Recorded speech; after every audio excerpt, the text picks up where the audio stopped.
All right, we got our first caller in on the line, and we're gonna take it. Hello, you're on the line with Kyle Henderson. Who I'm on the line with, and where are you calling in from? Hey, Kyle, this is Jay Probst in Atlanta, Georgia. How are you? Hey, what's up, Jay? Right? Yeah. All right, go ahead, buddy. You're on the line. Take it, man. So being in Atlanta, I'm definitely in Georgia country, and I'm the rare breed. I went to UGA, but I've always pulled Tide. So I catch a bunch of grief from my friends, but I've never abandoned the Tide. And I'll say this. There's something different coming this week. And that's all these previous games where we've gone in to play Georgia. There's been this element of fear, right? Like you could always sense like the Georgia fan base was fearing that intangible quality that Bama defense brought to the game. Speed, size, intimidation, whatever, 2008, 2013, the SEC championship, both of them. There's always this element of that Bama D intimidation. Well, right now, I'm telling you, behind enemy lines, that table has turned. Like, you can tell that the vibe right now is Bama needs to fear Georgia's D, and that's not a good vibe to be picking up on.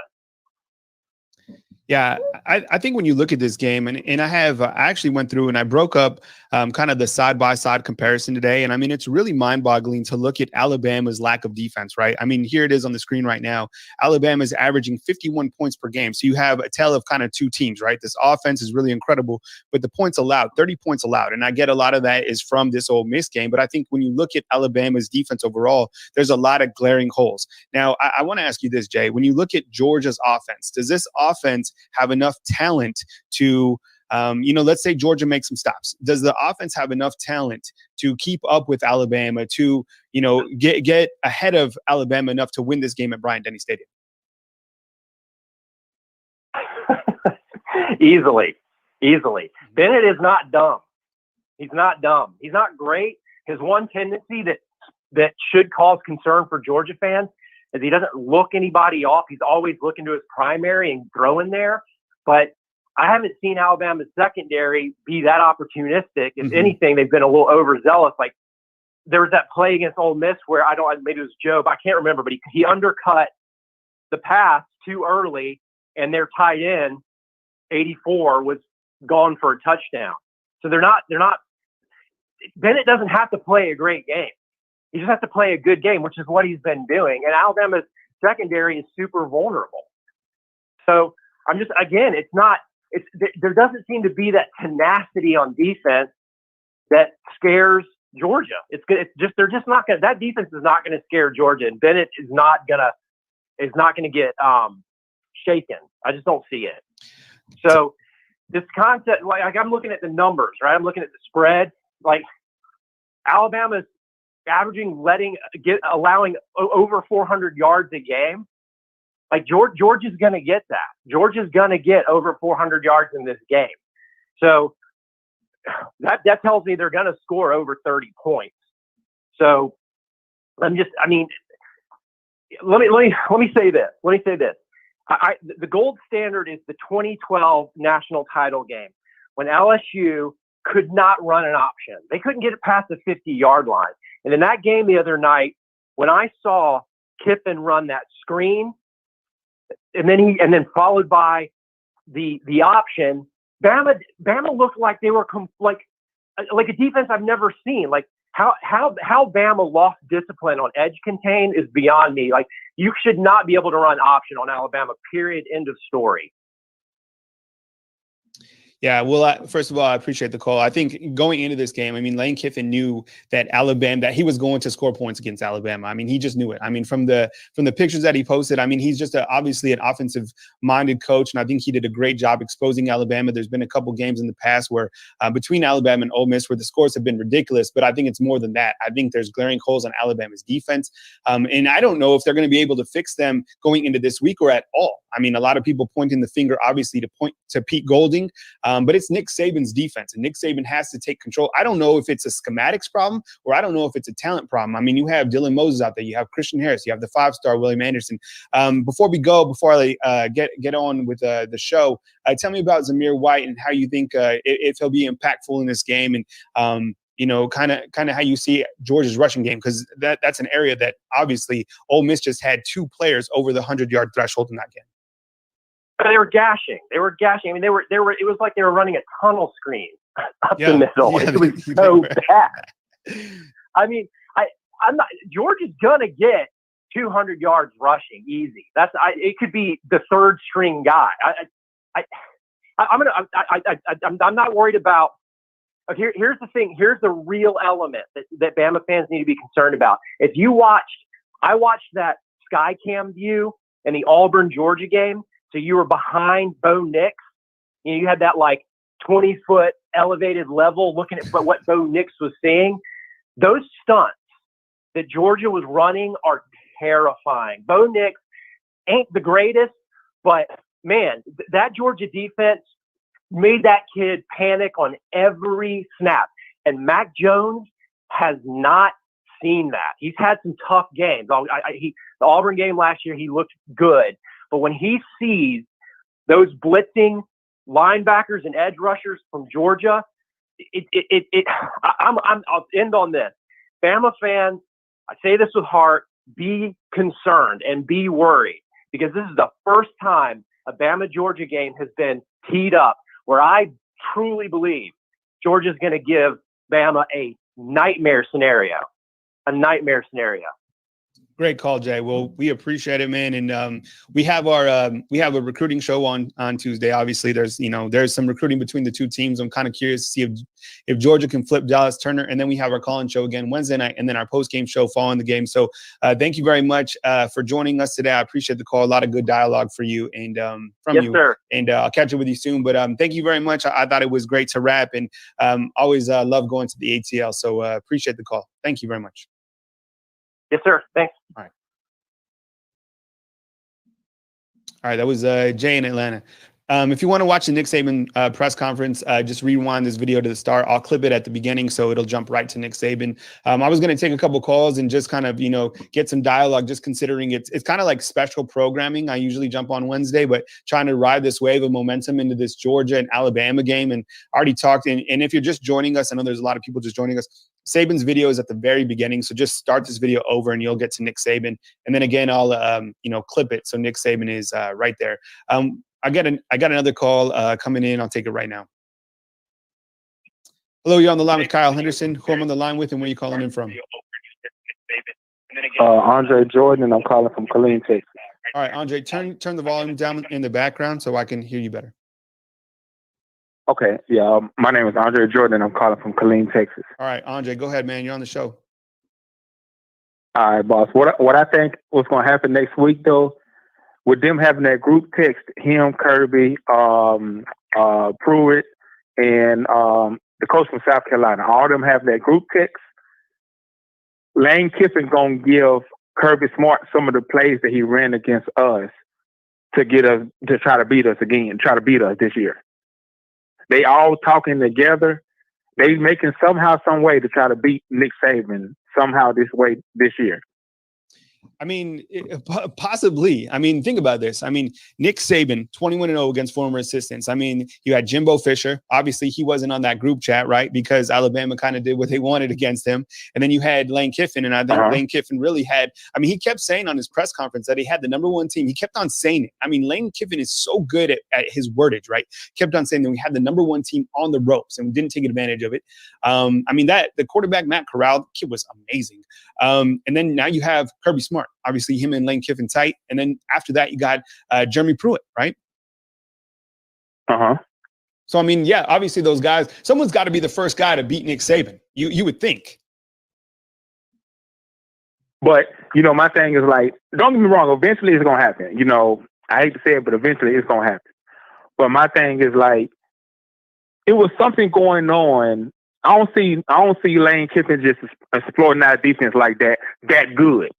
Something had to happen to make it that everything that we called, he countered. Yep. Everything. I mean, the whole game. And honestly, if they did not fumble that football at one time and then make that field goal, we probably would have went to overtime or lost, one or the other. Yeah, I think so. I rewatched the game last night, and I think you brought up a critical point. I mean, when they had that missed snap, I mean, that took a lot of wind out of their sails. I mean, I thought they were 100% going to score. I mean, they were picking up 3rd and 22. I mean, whatever it was, they were just picking it up, right? They were certainly going to score. I didn't like the call when they put Plumlee in and they went for the run. I thought they just should have stuck with Corral, but that's just one play. But you're right. I think, I mean, Lane Kiffin called a brilliant game, and I'm kind of asking Georgia fans out there. I mean, you guys know the team better than I. And obviously, you being an Alabama fan, do you think Georgia has the offense to beat Alabama? Because I think you have the tale of two teams. Like I keep saying, this Alabama offense is ferocious. Najee Harris, 200 yards, Brian Robinson, 70 yards, Mac Jones, 400 yards. But then the defense, glaring holes. But let me say this, though. With that being said, okay, I will give Mac Jones his props. From beginning of the game to the end of the game, he proved himself all game. Whenever we needed to play, he made it. Yeah, yep. But my thing is, like, okay, with the defense, Georgia got the best defense in college. Yes. On the other end, like you said, their offense is kind of iffy. Mm-hmm. So with us being at home, that's going to be a leg up with our defense, first of all. And I don't think that Georgia will be able to score just like we was able to score when we wanted to. Correct. They're not going to be able to score with us. Mm-hmm.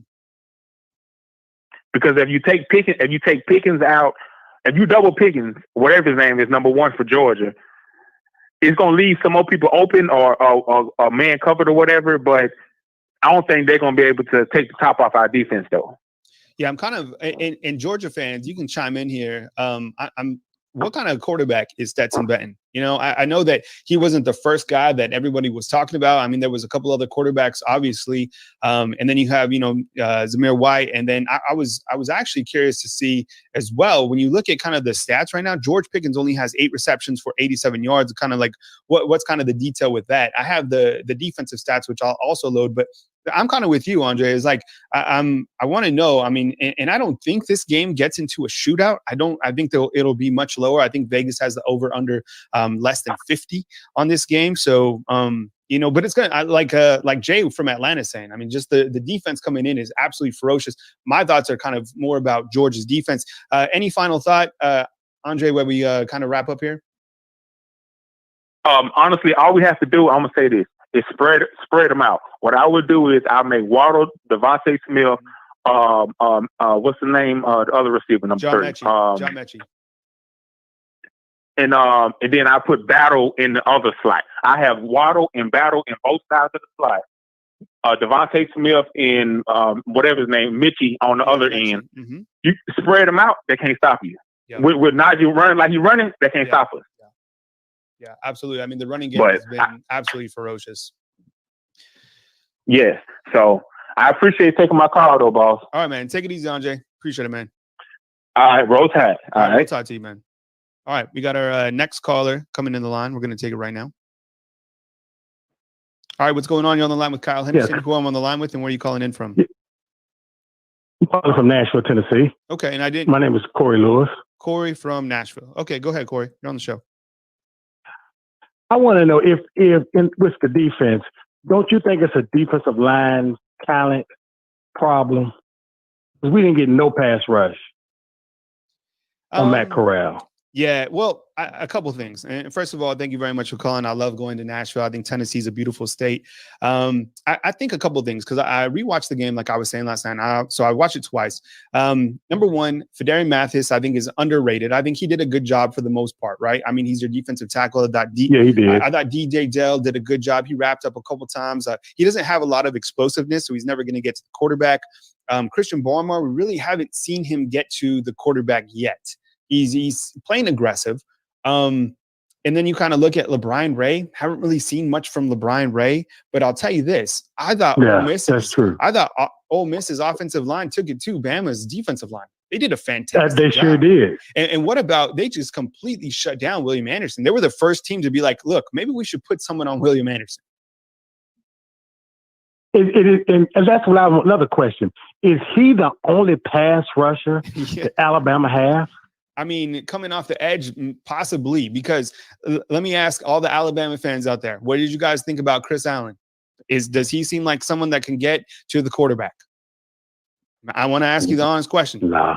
Doesn't seem like it, right? So I don't think he is. So, I No, mean, sir. we're still waiting to see Christian Barmore, and we know what William Anderson can do. But I mean, if they're going to block him, then it's up to Christian Barmore, it's up to DJ Zell, and it's up to LeBron Ray. So it might be a talent issue, and or it might be some sort of schematic issue. I don't know, but I didn't see a lot of fire from LeBron Ray, and I didn't see a lot of speed from Chris Allen. But I do like William Anderson. What else you got, Corey? Also, maybe Nick Saban need to look at changing defensive line coaches. I know we just got the guy that they just got, but he's nothing like Bo Davis. Yeah, he was kind of like Bo Davis was the dream scenario, I think, when Alabama was looking for a new defensive line coach, because you had Brian Baker in from last season. He had a lot of NFL experience, but the NFL coaches, they don't like to recruit. I get that. I mean, imagine working with NFL players and then having to recruit. That seems miserable. And now you have Freddie Roach coming from Ole Miss back to Tuscaloosa, where he's from. I don't know. I think we need a larger sample size on Freddie Roach. I think for recruiting and how he's going to manage this defensive line. So I'm not sure there. But the defensive line, and maybe like you said in the opener, maybe it's just a talent standpoint. But offensive line for Ole Miss dominated. Yeah. Thank you very much. Yeah, I appreciate it, man. Thank you very much for calling. Yes, sir. All right. Yes. Got a couple more calls in the queue, so I'm going to take them as I can and go into our next call. Thank you very much for calling. You're on the line with Kyle Henderson. Who I'm on the line with, and where are you calling in from? Hey, man. My name's Josh. I'm calling from Florida. Diehard Bulldog fan. I'm sorry. Where are you calling in from? From Florida. Okay, go ahead, Josh. Yeah, man. So, kind of was listening to your show here, and I know you're wanting some kind of opinions for some Georgia fans. So I just thought I'd chime in here and kind of give my 2 cents. I've been a Georgia fan all my life. I think with the whole Stetson Bennett thing, I mean, he's I consider him a Jake Fromm 2.0 with a little bit less of an arm and more athletic ability, right? So is he the guy? Can he win the game? Yes, I think he can be good enough to win the game. If we're down by 7 with 3 or 4 minutes left, that's where I kind of get concerned. I don't think he's necessarily the guy that's going to, carry us over there. But, before the Ole Miss game last weekend, as a Georgia fan, I know, Kirby's got this on his back. He's lost to Saban, multiple times. I mean, I think the stat is right. He's led 118 minutes out of 120 minutes just to lose by 4 points and a touchdown in the national championship game and the SEC championship game. So I mean, Kirby's he's got it somewhere, but my only concern, I guess, after watching last week's game, my only positive or where I'm coming out feeling a little bit better now is that when he beat us, right? I mean, Tua and Jalen Hurts, those are 2 really solid quarterbacks, 2 very athletic quarterbacks. I'm not saying Mac Jones isn't athletic. He's got a really strong arm. But if that's who they're going to be riding with and Georgia's defense continues to be Georgia's defense, I think that presents a real, challenge for Alabama. I think a lot of it's going to depend on the offensive line versus Bama's defensive line. Obviously some glaring holes for the Ole Miss game. After seeing Georgia's, our kind of number one is Zamir White, right? He has the most targets. He's kind of a workhorse back, though. We got 2 guys, Kenny McIntosh, true sophomore, and then Kendall Milton, true freshman, and then James Cook, if he's healthy enough, he'll be there. But those 3 behind Zamir White are 3 incredibly athletic backs. They all can, catch balls out of the backfield. I'm kind of interested to see from Kirby if they utilize them a little bit more instead of, as a Georgia fan, it's frustrating to see them run the same, zone option right up the middle with Zamir White and, against Tennessee, 2 or 3 yards, sometimes couldn't even get a yard, right? But yet we still keep calling it. We still keep trying, I get he's trying to wear him down, but, that's kind of where I lie is, is he going to use, more dynamic, running backs out of the backfield, instead of going with the workhorse with Zamir White, especially after 2, ACLs he's trying to come back from. We definitely have the receivers. I mean, Pickens, he hasn't really been, I guess as prominent as last year, but Kyrus Jackson stepping up. He's been huge. We got freshman Jermaine Burton and Marcus Rosemy Jack Saint. has been doing pretty well. So, I mean, we definitely, the talent's there. It's just going to be can Kirby get past that mental block, past Alabama, past the Saban? I mean, all you keep hearing is 21-0 against, these former assistant coaches. So it's kind of, can Kirby get over that mental block, play his game, not pull dumb decisions like trying to run, a fake field goal with Justin Fields in the game in the, 2018 SEC championship game. Can we not make boneheaded decisions like that? Play sound football, continue not to turn the ball over, and then have our defense just continue to play lights out. All right. Great call. Thank you very much, Josh. I really appreciate you calling in. I got a couple other calls that I'm going to get to, but thank you very much. I appreciate the dialogue. I have another show on Wednesday night where we kind of break down the schematics of the game, but I want to ask some of our next callers that I'll get to. And thank you again, Josh. I'm going to move on. Appreciate it. I think Josh brought up some great points kind of about, the 21-0 factor. I mean, and just like Josh has said, Kirby Smart, if there's any coach, and I know a lot of people say that Lane Kiffin has played Nick Saban the best. I disagree. I think Kirby Smart has. I mean, look, he had Nick Saban down in the national title game. He had him down in the SEC title game, and it took backup quarterbacks to come back to win those games. I was at both of those games. It was unbelievable. We got our next call, and I'm going to take it right now. All right. Thank you very much for calling. My name is Kyle Anderson. Who I'm on the line with, and where are you calling in from? Hey, Kyle. This is Sean from Huntsville. Hey, what's up, Sean? Thank you very much for calling. I really appreciate it. Go ahead, man. You're on the show. Listen, I want to give you a quick the other side of this real fast, man. I coach right here in Huntsville. I actually coached LeBron in Madison when he was young. Listen, guys, this is the side that no fan wants to hear, but we got to be honest with it. Me and other coaches have been talking about this. We can't continuously give Coach Saban all this credit when things go well, but then when they go bad, we don't want to tell the truth and say it's Pete and this, that, and the third. The thing people don't understand is we could fire Pete Golding tomorrow. That is Coach Saban's defense. And while Pete Golding is the defensive coordinator, he is the guy that makes the calls. He is the guy that ships the personnel out there on package to package. It does not matter who you have there. You can go hire Jeremy Pruitt again. You can go hire Kirby Smart again. That is Coach Saban's defense. We've been down there in camps. He teaches it. That is his defense. That 3-4 with the jack over the top. That is his. The thing that makes the difference between Alabama and Georgia right now is scheme, man. I said this on another Alabama show before the season. I said, and Roman Harper agreed with me. If Coach Saban does not change that 3-4 and adjust that scheme, we're going to get beat. How can I say this quickly? There's no reason for a good quarterback to know you in man coverage every time you on the field. If you play a veteran quarterback and he see you in man coverage every time, you're going to have problems.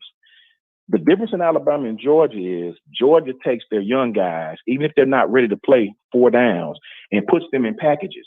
They have a rush package where they stand people up across the front and they come get the quarterback. Alabama will not do that. Mm-hmm. We play the same 4 or 5 guys. Ray, I coach LeBron. LeBron is not a pass rusher. And that scheme Coach Saban has, that's great for teams that's running downhill at you. That's great. He's a defensive end. But when you go to that jack and you put Will Anderson out on the outside, he becomes a defensive tackle at that point. LeBron, Justin Bovee, DJ Dale, they're not going to sack anybody. They're not. You have guys that are big and can move, though. You have a Jamil Burroughs on the sideline. You have a Tim Smith on the sideline. You have an Ingram on the sideline. I saw these guys. They are big and they're athletic. You have to play these guys, man. You have to form a package. If they're not ready to play, well, that's somebody's fault. Get them in a package. Get them in there. Even if it's just on 3rd and long, there's no excuse for us to run this 3-4 constantly, putting all the pressure on the middle linebackers, and then the middle linebackers look lost. These guys were lost. I'll give everybody this, and I'm going to be out of here. Go back and look at the game at 3:49 in the second quarter, right before halftime. It was 4th and 1. 4th and 1. We decide the middle linebackers are completely lost. Drew Sanders come in. Him and Ben Davis, number 1, were both on the same side, misaligned. They run a draw play and get 40 yards down to the 10-yard line on 4th and 1. That tells you that what's going on between the calls and the scheme. Somebody's confused somewhere. If you're going to run that scheme, you better have a C.J. Mosley. You better have a Dante Hightower. You better have a Reuben Foster, Reggie Rabbit, somebody that knows the defense. And Dylan knows the defense. Yeah. If he's confused, then that's a problem. That is a problem. And I'm just telling everybody out there, man, that is the only difference. The talent is there. The talent is there. Please don't underestimate the talent that's at Alabama. But we have to schematically be better. We have to schematically be better up front and get all these King Wakudas and all these pass rushers that we have, give them an opportunity. Will Anderson should not be the only freshman that's playing and a quarterback seeing where they're in man. I'll say this and I'm done. When you're a veteran quarterback like a Trevor Lawrence, like the guy that Ole Miss had is not necessarily a veteran, but he's a very athletic guy, very good quarterback for what Lane Kiffin likes to do. A quarterback should not be able to decipher that you're in man the whole game. They will pick you apart. And to prove what I say, there was times when Alabama started to play zone, rushing 3, dropping 8, and they still got the first down. That's inexcusable. That's not necessarily Pete Golding. That is that scheme. We have got to change it a little bit, man. We got to change it up and get some of these young guys in there and let them rush the passer, even if it's on 3rd and long. You got to do it. But I appreciate you taking my call, man. I wanted to see what the chat guy said and get your opinion, and I'll hang up and listen. All right. Thank you very much, Sean. We appreciate it. And by the way, everybody is saying that obviously, that was one of the best calls, and rightfully so. Sean comes with it. And Sean is one of our frequent callers on BamaInsider.com. So we always appreciate, Sean coming through with the schematics. He obviously knows the game of football. Okay. So moving on to our next caller. Next caller on the line with Kyle Henderson. Thank you very much. Who am I on the line with and where are you calling in from? Jeff Stapleton from Selma, Alabama. You say Jeff? Jeff Stapleton from Selma, Alabama. All right, go ahead, buddy. You're on the show. I know everybody's talking about Pete Goulding and how he should be fired and all this, but I think they should let Saban do what he does, because Saban is, man, I mean, I'm sorry, I'm not going to badmouth Saban. I'm not going to do it. The defense was not good, but we won the game, and I'm glad we won the game. And it's time to regroup and fix the defense. Offense is perfect, but the defense. Yeah, I think so. And I'll move on to our next caller. I'll answer you on the other line. So I appreciate you calling in. Thank you. Please call again. Yeah, I think so. Yep. I mean, and just as I said, and just as Sean said, I'm gonna get to my next caller in just a second. I mean, Sean's right. I mean, I think it's, it's a schematics problem, so Alabama obviously knows that they have something to fix, and they're going into this crucial game against Georgia. And what are they going to do? We have to see some sort of change from the Alabama defense if they want to be 4-0, if they want to beat Georgia. I think Georgia is obviously a bad moon rising. We've talked about Georgia so many times and what they've been able to do from a recruiting standpoint. Obviously, what Kirby Smart has done with the program. I mean, this is the team. So here they come back to Tuscaloosa, and we all know what happened in the last couple of games. Kirby Smart had a great game plan. He'll have a great game plan this week. If Lane Kiffin is the best offensive coordinator that Saban has had, then Kirby Smart, you could say, is the best defensive coordinator, right? I think there's a lot of people that would either say Kirby Smart or Jeremy Pruitt. And we go to our next caller right here. Hello, you're on the line with Kyle Henderson. Who I'm on the line with, and where are you calling in from? Thurman Combs from Maplesville, Alabama. Okay, Thurman, go ahead, buddy. You're on the line. Take it. Yeah, this thing, with the defense, you're right. Lane Kiffin was a fabulous offensive guy, and Smart is the best defensive guy. And with our defense acting the way it is, doing what it is, it would be no problem, really. And I'm a diehard Alabama. It would be no problem for Georgia to beat Alabama. Because Smart knows defense. He knows he can shut down somewhat Alabama's defense if he wants to, because they can stop the run. They're stopping the run pretty much. But my whole thing is Pete. Right? We hired Pete to do a job that Smart done, but he has not even come close. I mean, not one game this year has he even showed any advancement in defense. And, I just don't really think Pete's the guy for the job.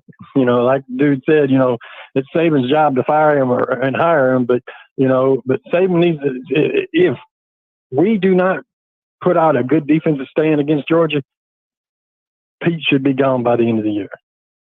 because we won't win a championship, period. Defense wins championships. Yeah, absolutely. I think, it's the offense, and we look at kind of the offense over the last couple of years. Has the offense been bad during any point? No, absolutely not. I mean, you had Tua Tagovailoa leading this team. What were the problems? They were always the glaring holes on the defensive side of the ball, right? I mean, you look at what Auburn was able to do, and Gus Malzahn. I mean, if you think Lane Kiffin is a good offensive-minded coach, Gus Malzahn, I mean, that guy's a madman, especially when that Alabama and Auburn game was on, right? What he's able to do from a schematic standpoint, that's another dangerous team. Look at the schedule remaining for Alabama. Okay, you got Georgia coming up. You got Tennessee. Tennessee's pissed off. They're playing. I mean, I thought they played Georgia at least for that first half really well. Then you got LSU. You got Mississippi State. I know they're throwing interceptions every other time, but still, I mean, Mike Leach, who knows what's going to happen? Then you got LSU, you got Auburn. Arkansas has been playing, lights out. So they need to fix it today, because they will not win another national championship if they do not make changes. Thurman, they can rely on our offense. Our offense is phenomenal. They can rely on it, but it cannot keep the team going continuously. It's going to fade out. In some point, something's going to happen, and it's not going to happen. So the defense has to be there. And this game is very crucial to Pete Golden putting off a good stand. And I think just like some of our other callers are saying, I mean, it's Saban's defense, and think about, and I said this the other night on our postgame show, it's not like Pete Golding is shoving down the defense down all the assistant coaches. Look at all the coaches in the room, right? These are some alpha males in there. Sal Sinceri, are you kidding me? Yeah. He's going to be bossed around. You got Charles Kelly, another defensive coordinator. Saban's in the room as well. You got Charlie Strong as an analyst. You got the Stoops brothers in there as well. I mean, those are a lot of defensive-minded coaches. Collectively, something needs to happen to improve this defense before it's too late, before Alabama cannot win this other national championship that they're going for. So anything else, Thurman, you want to add a final thought? Yeah, and the thing about it is there was a thing about where they think that Lane Kiffin stole our defensive plays or something like that. I don't really think so. I know he knows our defense. So before he played our defense, he got all his eggs in one basket. And he put everything to test, and he almost, he did pretty good over our defense because he knew our defense. He knew exactly what Saban was going to do, how Saban was going to do it, because he knows himself that Saban's defense, not Pete Golden's. Yeah, definitely. Yeah, that's an excellent point. And I have plenty of calls that I got to move through, but thank you very much for calling in. We appreciate it. Yes, sir. All right. Thurman brings up an interesting point, and I want to pose this before I go to my next caller. The teams that have had a high tempo offense have given Nick Saban issues, right? And I think Thurman was right. I mean, you look at the fact that the teams that have played high tempo and kept the Alabama's offense tired, they've had success, a lot of success. All right, we're going to take our next caller. Hello, you're on the line with Kyle Henderson. Who I'm on the line with, and where are you calling in from? This is Jonathan from Mississippi, Alabama. John, did you say? Yes. All right, go ahead, John. You're on the line. Thanks for calling in, buddy. Well, my thing on this is that Pete Golden, man, I understand last year him not having a defense that, he had a bunch of players hurt, all that kind of stuff. I can understand that. You know what I'm talking about? I give him the benefit of the doubt. But come on, man, this Ole Miss game, he's had 3 games, man, to get a defense ready, man. He got everybody healthy, and he says he come to Alabama to coach the best defense around the country. Okay, well, you know what you had to work with at the beginning of the season. Dylan Moses is back. You got everybody back.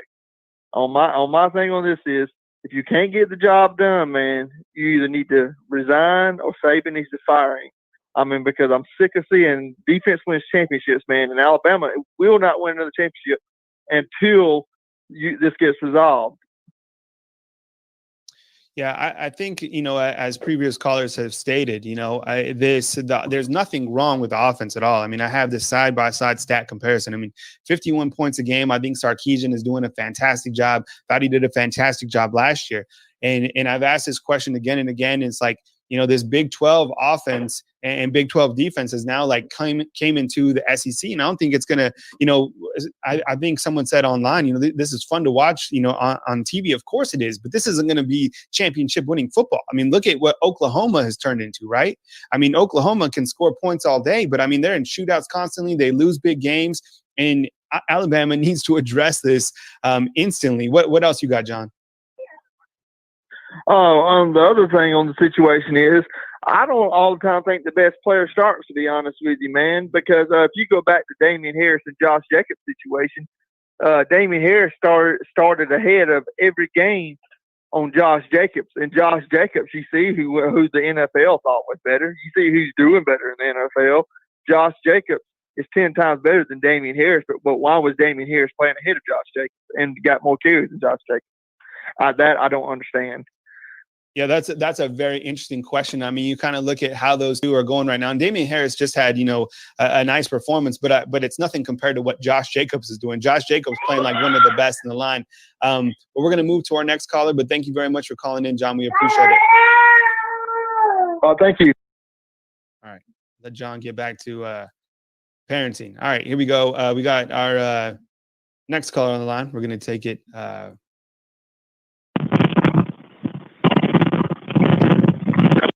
It's a little choppy. We'll get to you next time, buddy. Call was a little choppy. Hello, you're on the line with Kyle Henderson. Who I'm on the line with, and where are you calling in from? This is Grayson Gray from Tuscaloosa, Alabama. Hey, what's up, Grace? Grayson, right? Yes, sir. All right, go ahead, man. You're on the show.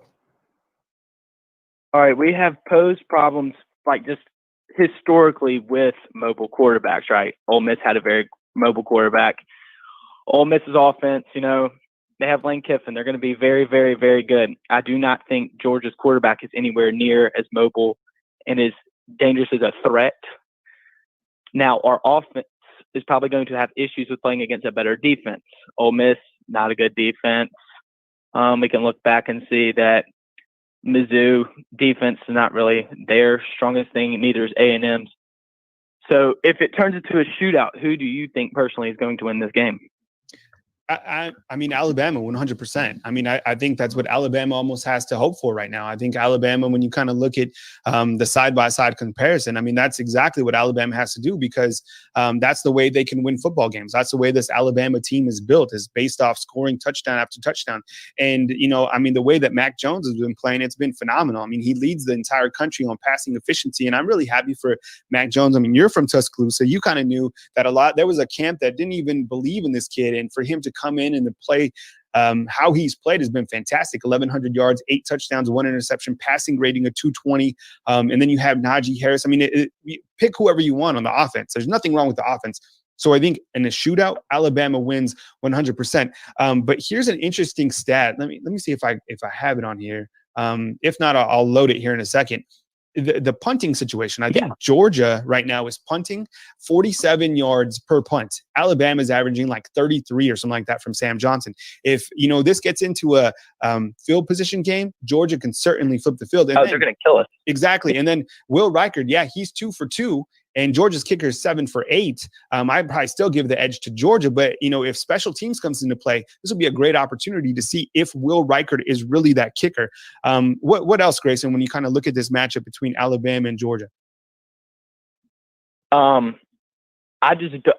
think defensively wise for Alabama, we can stop Georgia because they don't have the mobile factor. It's just Saban has statistically been good against quarterbacks that cannot run. Yes. It's just, I feel like the defense had issues last week because Lane Kiffin, we knew all year, he's a freaking genius. Now, later down the road, I'm more worried about Tennessee because we're away. We don't have the home field advantage. Mac Jones is having one hell of a year to begin with. It's just, I think our defense should be better against Georgia than a lot of people. We don't need to be too hot to try about Pete Golding just yet. All right. Well, thank you very much, Grayson. I appreciate you calling in, buddy. Thank you. All right, Grayson online. Okay, move to our next caller. Hey, what's going on? You're on the line with Kyle Henderson, who I'm on the line with, and where are you calling in from? Hello, you're on the line? All right, moving on. Man, I just want. Hey, what's up, buddy? Yeah, I just wanted to say. Go ahead. Yeah, I just wanted to put in. Tell me your name and where you're calling from first. Alabama. Oh, I'm calling from Mobile. Okay. 9 days. Okay, go ahead. And I just think Alabama's problem always have been quarterbacks who can extend plays, cornerbacks, and if we can't stop the quarterback from running, which I don't think Georgia quarterback can extend plays too much because he's still kind of getting the feel of things. But if we can kind of contain the quarterback and the edge rushers can do their job, I think we'll be okay. But I just feel like Nick Saban is keeping these linebackers in because he wants them to be able to be successful for the NFL draft or whatever, comes next for them in their future. But I think he do need to have rotation of a few younger players, because the linebackers are missing tackles. They're in the wrong slot. They're coming through the wrong holes. It's a mess. The cornerbacks are doing their job, but the safeties is getting beat. It's just like schematically, everything is just like all over the place. But I just feel like another thing, everybody's talking about Pete Golden, but as far as we know, we don't know if Nick Saban is allowing Pete Golden to rotate those players. Pete Golden probably have to go to Nick Saban for confirmation to take linebackers out, to take defensive ends out. So if he got to take those players that he have in rotation or that can't be in rotation, then he just got to work with what he has. That's a great point, Dave. I think when you look at kind of who participated in this game, it's not very many players. You got the starters, and then you got, the starters. There's a couple guys coming off the bench, but not a lot. You haven't seen Shane Lee. You haven't seen Ali Cajo. You saw Josh McMillan, but you saw him on the offensive side of the ball as a fullback. Mm-hmm. So I don't know. I don't know if these guys don't have confidence in those players. That's what it means to me. If you're not, let's face it, we've all played football, right? If you're not playing, that means they don't have confidence in you. So they got to keep those starters in because they're afraid of the ability from the backups. I don't know. We all saw Shane Lee last year, and he had his flaws. Yeah, he couldn't cover nothing out of the backfield, but neither can these linebackers. So I'm not sure what the problem is. Anything else while you're on the line, Dave? Yes. I just want to say, if Nick Saban can't get it figured out this week, the rest of the games, we're going to be in trouble. We can't really depend on the offense to save us every game. Because when we face a team like Clemson, you might don't get that chance because their defense is intact. They don't play no conference like we do. And that's another thing that's for another day. But the ACC, to me, is a weak conference. And for them to, be on Alabama so hard and so tough about defenses and all this stuff, you need to be on Clemson. Clemson don't play nobody. And they'll be 100% healthy every year. That's why they make it to the playoffs.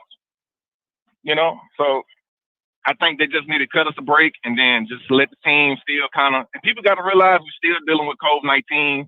So a lot of stuff people just doing different. It's not going to be like the average or regular season. This season is a lot different, so everybody just need to calm down and relax and just leave it in Nick Saban's hand. It's going to be okay. All right. Thank you. That's my opinion. Thanks, Dave. Appreciate it, buddy.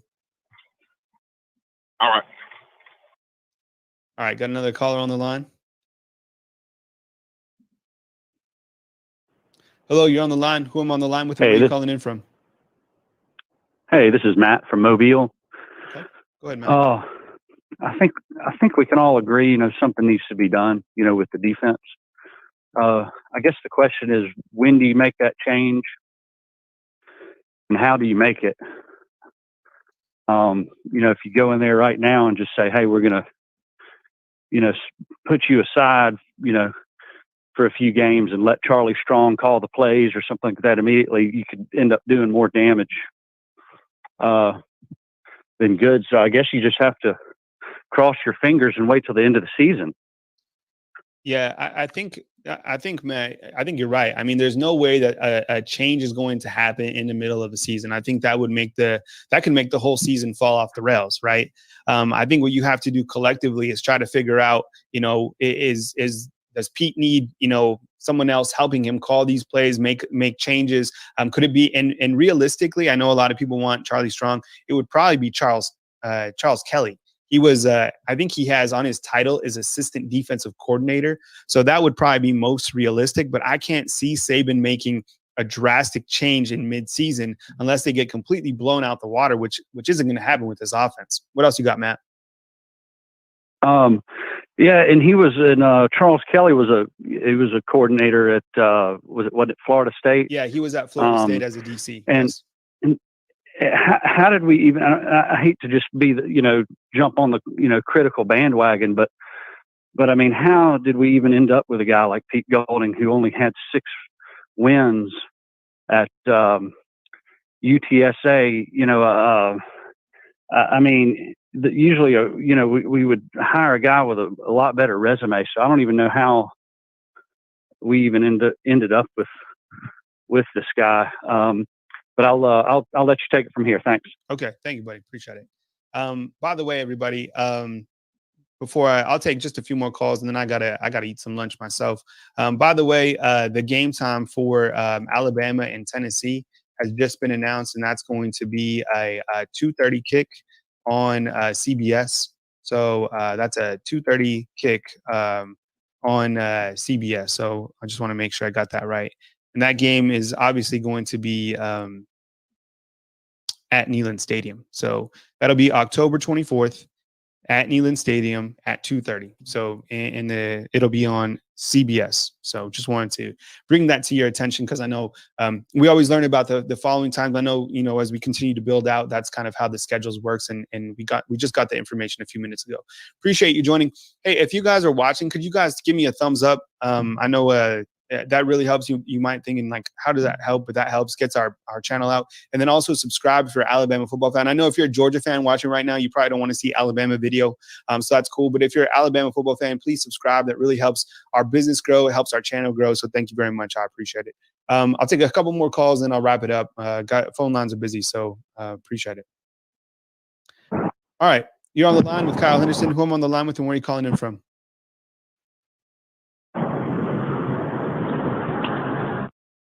All right, we lost that call. All right, hello, you're on the line with Kyle Henderson. Who I'm on the line with and where are you calling in from? Hello? Yeah, you're on the line. Go ahead, buddy. Yeah, my name is Cook, and I'm from Atlanta, Georgia. Okay. What did you say? It's Cook? Chuck. All right, Chuck, go ahead, man, from the ATL. Go ahead. Okay. And I want to first say I'm a Georgia fan. Okay. All right. Okay, and I've been watching college football for a while, and I know Alabama, like y'all always talked about defense, but do defense not matter anymore to Alabama? It doesn't seem like it, right? I mean, when you watch these games and you kind of look at the scores, it doesn't seem like it. And if you're a Georgia fan, you're kind of looking at Alabama's defense, you're probably like, what's going on? Because they have so much talent on the defensive side. And just as if you missed it, Sean called in, and he has kind of a great schematic mind. He's a coach up in Huntsville, and it doesn't seem like it's a talent issue. It seems like it's kind of a schematics issue. But Alabama is so offensive heavy right now.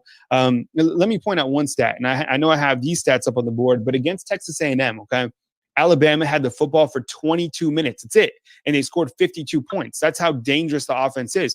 You leave the defense out for 37 minutes of the game, teams are going to score. But there's talent out there, but it doesn't seem like the defense is doing what they're supposed to be doing. That's keeping teams from racking up yards and scoring points. What else you got, Chuck?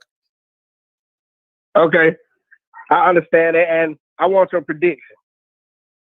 Let's see, prediction wise. So Vegas knows all. So Alabama, I think is by 5 right now.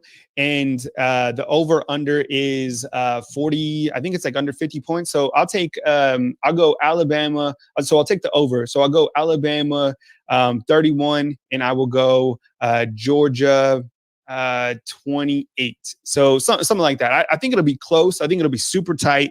I don't expect it to be a shootout, and maybe that's too many points for a game like this. But that's kind of my take. I think Alabama will win just because of their offense, and somehow they'll be able to force a couple turnovers or something to where they're able to get ahead of Georgia. What about you, man? Why you put me on the spot? I put you on the spot. What do you think the score prediction for this game is? Okay. I think you're right when you say about Vegas. They know all, but I'm a fan, so I'm gonna go with my heart. I got 31-28 Georgia. There you go. Okay, cool. Yeah. All right. So it's something like that, and maybe that'll even be too many points. That seems like a low scoring game. But who knows? I mean, yeah. See, that's what I was thinking. I was thinking that's a low scoring game. That's low scoring in college football. Yeah. But yeah, man, Chuck, enjoy this week. I just posted Kirby Smart's presser on our channel, but I know there's plenty of places for you to check out your Georgia coverage, and I hope you have a blessed week. And I hope. You got my sub. I sub to your page. Okay, cool. All right. So I like our content. I like our college football content. Yeah. Me too, man. I'm just love talking SEC football with you guys. I live here in Tuscaloosa, and I'm frequently in ATL, man. So I got a lot of respect for the great people in Georgia. Always been so great to me, and I appreciate you calling in. All right. Okay. Thank you. Great show. Go Dog. Thank you, Chuck. Appreciate it. All right. I'm not kidding. So if you guys are new to this channel, I appreciate working in Washington, D.C. for a little while, lived in D.C., went to college in Pella, Iowa, if you can believe that. So I've kind of been all over the place, and, I've met some amazing people, but now raising kids down here in the beautiful South, and the people are just fantastic down here in Tuscaloosa. Okay, I'll take 2 more calls, and then I got to get out. There's so many calls that probably have a show all day long, but take 2 more calls. Hey, what's up? You're on the line with Kyle Henderson. Who I'm on the line with, and where are you calling in from? Hey, man, I'm calling in from Mobile, Alabama. My name's Adrian. Okay, go ahead, Adrian. All right, man. I'm going to be honest, man. I think that last week was not a true telltale of Alabama's defense, man. I think a lot of people are overshooting, or speculating because of the way that Lane Kiffin, ran his offense. But a lot of people aren't taking into account the preseason and the season that we're having. A lot of offenses are a lot, more advanced than the defenses right now at the beginning of the season, because being on offense, you don't have to have contact to be on offense. You can get out there and throw passes with your receivers. You can run drills with your linemen without contact and show them how to block down or whatever, you want to run through, man. But I think a lot of people are just taking into account, what happened Saturday. But, man, that's not the true Alabama defense. I think people are just speculating because, like I said, they're not used to Alabama playing like that. Well, if you didn't have any reps up until maybe 4 weeks ago, man, it's hard to get on a field. I mean, if you ever played football, it's hard to get on a field and, have chemistry with each other when you haven't had a chance to build it. I think that's a great point, Adrian. And we look at kind of the schedule, and I keep telling Alabama fans, look, because Alabama fans, for the most part, the dynasty has been rolling so strong that these beginning games of the season, you had a Colorado State. I went to New Mexico State, if anybody knows where that is, in Las Cruces, New Mexico, as well for school. And then you had, Georgia Southern or whoever was scheduled. Games like that don't exist now. You entered the season playing a very good Missouri team, much better than anybody thought. Look at what they've done. They just beat LSU. Then you had Texas A&M, Jimbo Fisher coach. These are all SEC teams. So I get what you're saying. Coming off of, no spring football, they had an extended fall training camp, but going right into an SEC gauntlet, very difficult for any team to do and find that continuity and that rhythm that they're looking for. Go ahead, Adrian, continue. Yeah, man, most definitely. It is. Like I said, man, I just think people need to, bag up and let a couple more games play out, man. I think Georgia will be a very good game for Alabama, to determine where their defense is at truly. Because, like I said, man, you're not going to run across a quarterback like Ole Miss's quarterback constantly. But that's a run spread offense, and that was our coach for 4 years, man. So he's gonna know things about our team that other teams are not gonna know. And since he's left Alabama, man, his main goal has been to beat Nick Saban. Yeah. Like all the other teams that they're playing, he's not putting as much thought into the game he has with Nick Saban. So, like I said, man, a lot of people are just overreacting, man. And I think he was just well prepared. He had a long time to prepare, and I just think he just ran a good offense, man. All right, Adrian. Well, thank you very much for calling, man. I appreciate it. I think you bring up some great points, buddy. Okay, man. All right, this will be my last caller. But before I take it, Lane Kiffin, I mean, he came prepared. He came with it, right? And I love the swag. I love the drip. I mean, he trolls. Every single time in his Twitter, he's like, he makes a point and then he's like, Roll Tide, and he tweets at Alabama. I mean, the guy knows what he's doing, and be curious to see what he continues to do at Ole Miss. I mean, big win in week 2 for them, and then they took it to Alabama. All right, last call of the show. And if I didn't get you this time, I have another call-in show on Wednesday night and then my post-game show. So I want to make time for everybody to take your calls. And this was kind of just a pop-up show. I've never even done this before because usually my shows are in the evening time. But now that I know that there is room for this, and I get it, it's because of that's Georgia week that a lot of people want to call in and talk about it. Maybe I'll do some kind of special pop-up programs and, take your calls. So no offense if I didn't get to you. And know this about me. I treat everybody with respect, and I appreciate you guys, whether you guys are calling in from Georgia, Alabama, California, Alaska, it doesn't matter. We used to have a large following from Hawaii. We probably still do. It doesn't matter where you're coming from. I always take your calls and always show you respect for sure. All right, got our next call. You're on the line with Kyle Henderson. Who I'm on the line with, and where you calling from? This is D. I'm calling from Birmingham, Alabama. All right, what's up, D? Is it D? Yeah, D. All right, D. Go ahead, man. You're on the show. Take it. Yeah, I've watched enough Alabama football to I think it's our scheme, man. I think Saban's defensive scheme works well against pro-style offenses, but over the years, we've had a lot of trouble with these spread type teams, and I think it's just getting worse as it goes on. What do you think? You think we need to maybe need to look at maybe changing the scheme up a little bit or something? Yeah, I think so. I mean, I probably defer that to, Sean from Huntsville, who brought up some great points just talking schematics and, making sure that, the guys are in the right places. I know that Christian Bama, I think he can get to the quarterback, but DJ Dale can't, for example, right? DJ Dale is there for, run support. Same like if you were to stop Ismail Sapshire in. But you got to make sure that the guys are getting to the quarterback and you have the right guys on the field. William Anderson, I think you need to find who else can play to that level. And maybe nobody can at this point, which is concerning because I don't see a lot of pop from Chris Allen. I've seen Drew Sanders in there a couple of times. He still looks a little bit green. So who else on the depth chart can kind of rise up? I think overall the players are there, but it might just be the schematics and just like you said, or I think the caller before was talking about Alabama having success about pro style quarterbacks. I think, and that's why I like Alabama against Georgia, because I'm not sure how athletic is Benson, and maybe he'll kind of blow our minds and do a good job in this particular game, or Bennett, my bad, Stenson Bennett. But that's what. These mobile quarterbacks give Alabama such a hard time. The mobile quarterbacks, and then the tight ends and the running backs out of the backfield. I mean, every game it seems like every big play that the other team hits is to a tight end or a running back coming out the backfield. I don't understand what the problem is, but we've got to get that corrected because every team is now.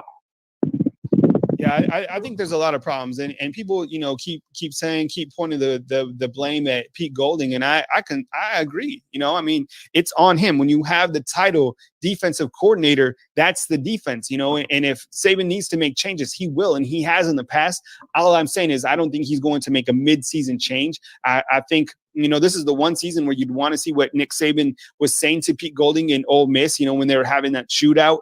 I'm sure he was ripping him through the mask, but we just didn't hear that. Nick Saban really continues to be in Pete Golding's corner, but we'll see how long that lasts. Anything else, D, while we wrap up the show? Well, I was just going to say that's the reason why we lost to an Auburn team last year that we weren't supposed to lose to. All the trickery in the backfield and all this kind of stuff. It just gives us problems. I just think we need to look at changing this scheme up just a little bit. That's all I got. Cool. Well, thank you very much, D. I appreciate it, man. B-Ham's always been good to me, so thank you very much for calling in. I appreciate it. Okay. All right, appreciate it. All right. Got one more caller. I'll definitely take it. So you waited so long to get in. Hey, what's up, man? Thank you very much for waiting. You're on the line with Kyle Henderson. Who I'm on the line with, and where are you calling in from? Hello? All right. Missed it. All right, fam. Well, thank you very much for joining me today. I appreciate it. I'll clip this show. So at the beginning, it's Nick Saban's press conference, and I'll add the timestamp so you can kind of jump through this particular show. I didn't even really know I was going to have a call-in show today, but I knew I kind of wanted to capitalize off that momentum going in from Ole Miss. And I'm trying to add new things to the show and, give you a product that you deserve, right? You want Alabama football. I want to definitely be able to provide that. We're adding more programming. And, I hope you guys definitely stick around. Hitting the subscription button really helps us. Super chats as well. And I hope you guys enjoyed, Saban. Then I had Kirby, and then I took your calls right here on BamaInsider.com. Have a blessed Monday. Have a fantastic day. And let's have a productive start. I mean, this is Alabama, Georgia week. Tons of coverage coming your way right here on BamaInsider.com. Hit the thumbs up button and be sure and subscribe for more support right here on BamaInsider.com. Thank you, fam. I appreciate you guys joining me today. Have a great rest of your day, and I'll catch up with you soon. All right. What do you say, everybody? It's time for Monday Night Quarterback. I'm Mick Gillespie. Nice job there by Kyle Henderson talking about this Alabama and Ole Miss game and kind of the fallout from it. This is Monday Night Quarterback, and we're going to talk a little bit about that too. We know that there's a lot of discussion about this Alabama defense and kind of the way things went against Ole Miss. We're going to get into what happened around the SEC. Welcome your comments. We'll try to kind of get into that too. We're going to look at all the games in the SEC and where everything stands going into Alabama, Georgia, which really is just an enormous game coming up this Saturday, 7 o'clock at Bryant-Denny Stadium. So, again, let me introduce you to the crew. We got Trey Yaney, who's our intern extraordinaire. He's the only college student officially at Alabama right now. Tyler Waltrip's up here in the house. Tony Tsoukalis is our Bama Insider, Alabama beat writer. And look, man, I guess I'll start with you, Tony. You were at the game. We have so many different things to hit on today. But first, give us your reflections on that football game that took place at Yeah, what a wild one that was, man. It just didn't seem like I still feel like Ole Miss is still scoring, right? But you look at Alabama's got maybe the nation's best offense and a defense, maybe the worst defense they've had in the Saban era at the moment, at least. So it's pretty interesting when you look at it. There's gonna be a lot to be shaped up before this Georgia game for sure. It reminded me of when Stone Cold Steve Austin was coming up through the wrestling ranks and he lost this big match to Shawn Michaels for the championship at one of these WrestleManias, and it was such an loss. The term get over, he got over and all of a sudden he became like this star. And I wonder, Tyler, if Ole Miss can use this as kind of that same thing. Like they didn't win the football game, but they got over, maybe with recruits and maybe with fans, that they're legit. I mean, they scored 48 points against Alabama, and they look pretty darn good in losing. Yeah, I mean, if you're a skill position player, if you're a quarterback coming up, aren't you at least taking Kiffin's call if he's on the other line?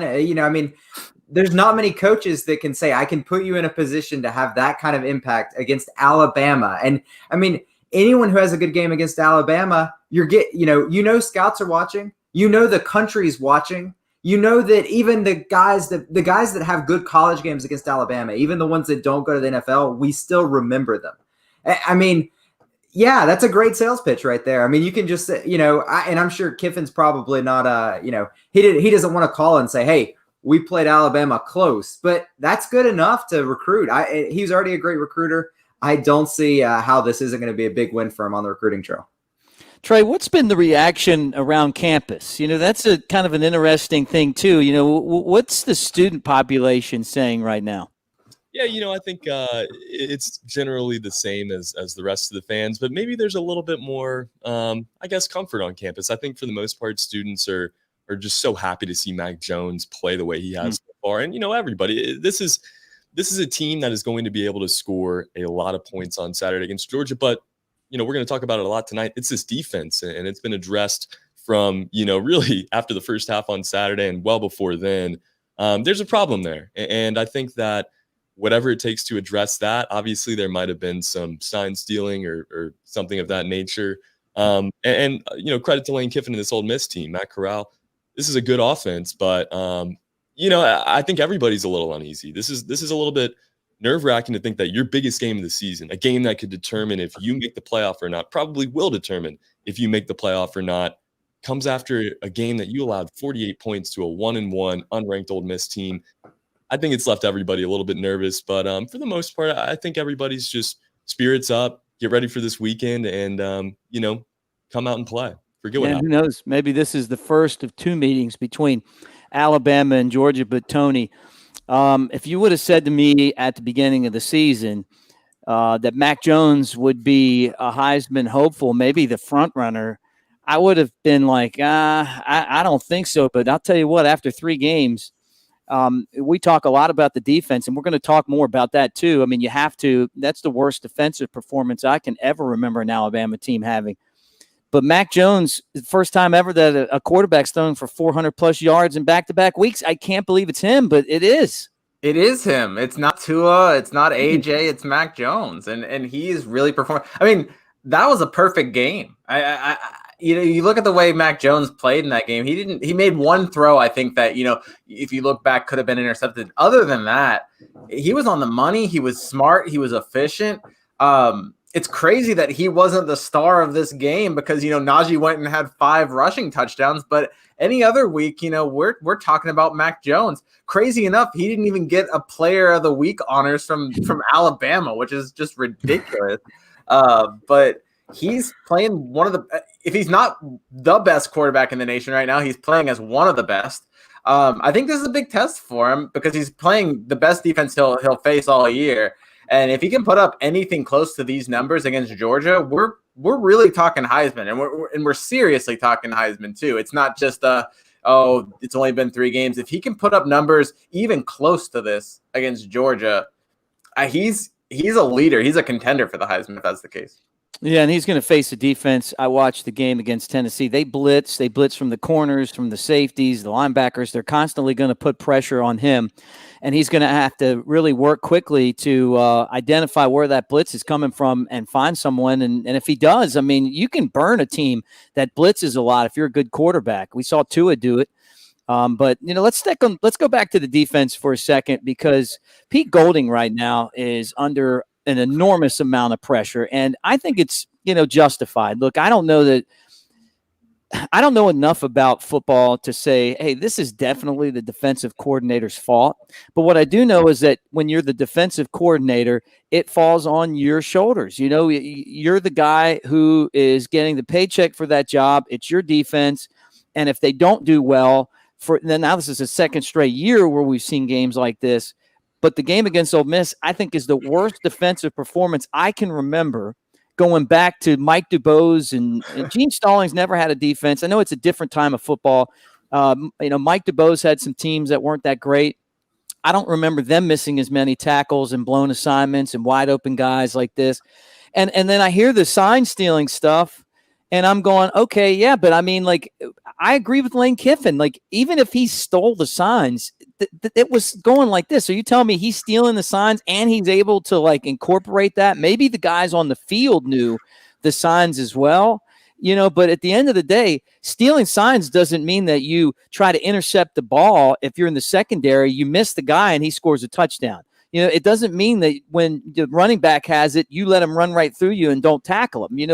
Yeah, they might know what play's going, but you still have to execute. And that's the problem that I have, Tyler, is that the execution is just so bad right now. And there's all these excuses, but, at the end of the day, when you're program has gotten to this height, and you've built this expectation that you're going to be a contender and that you're going to do it the right way. That just wasn't the right way to me. Yeah, Mick. I mean, so I guess the one thing is I think it depends on what you expected out of this Alabama Ole Miss game, and I didn't expect it to be this bad, but I expected Lane Kiffin to come in with a game plan that was going to light Alabama up. I thought, this was going to be a track meet for 2.5, maybe 3 quarters. I didn't think that I was going to be sitting here with 6 minutes left in the fourth quarter, speculating how many overtimes we're going to. I didn't think the defense was going to be that bad. I didn't think the tackling was going to be that bad. But for all the Alabama fans that are upset right now, I just asked them to remember back.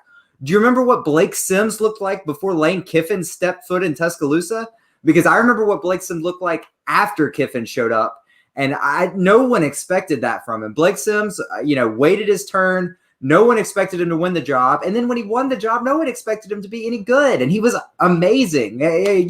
He's still in Alabama's record book for some of the stats he put up that season, the first year with Kiffin.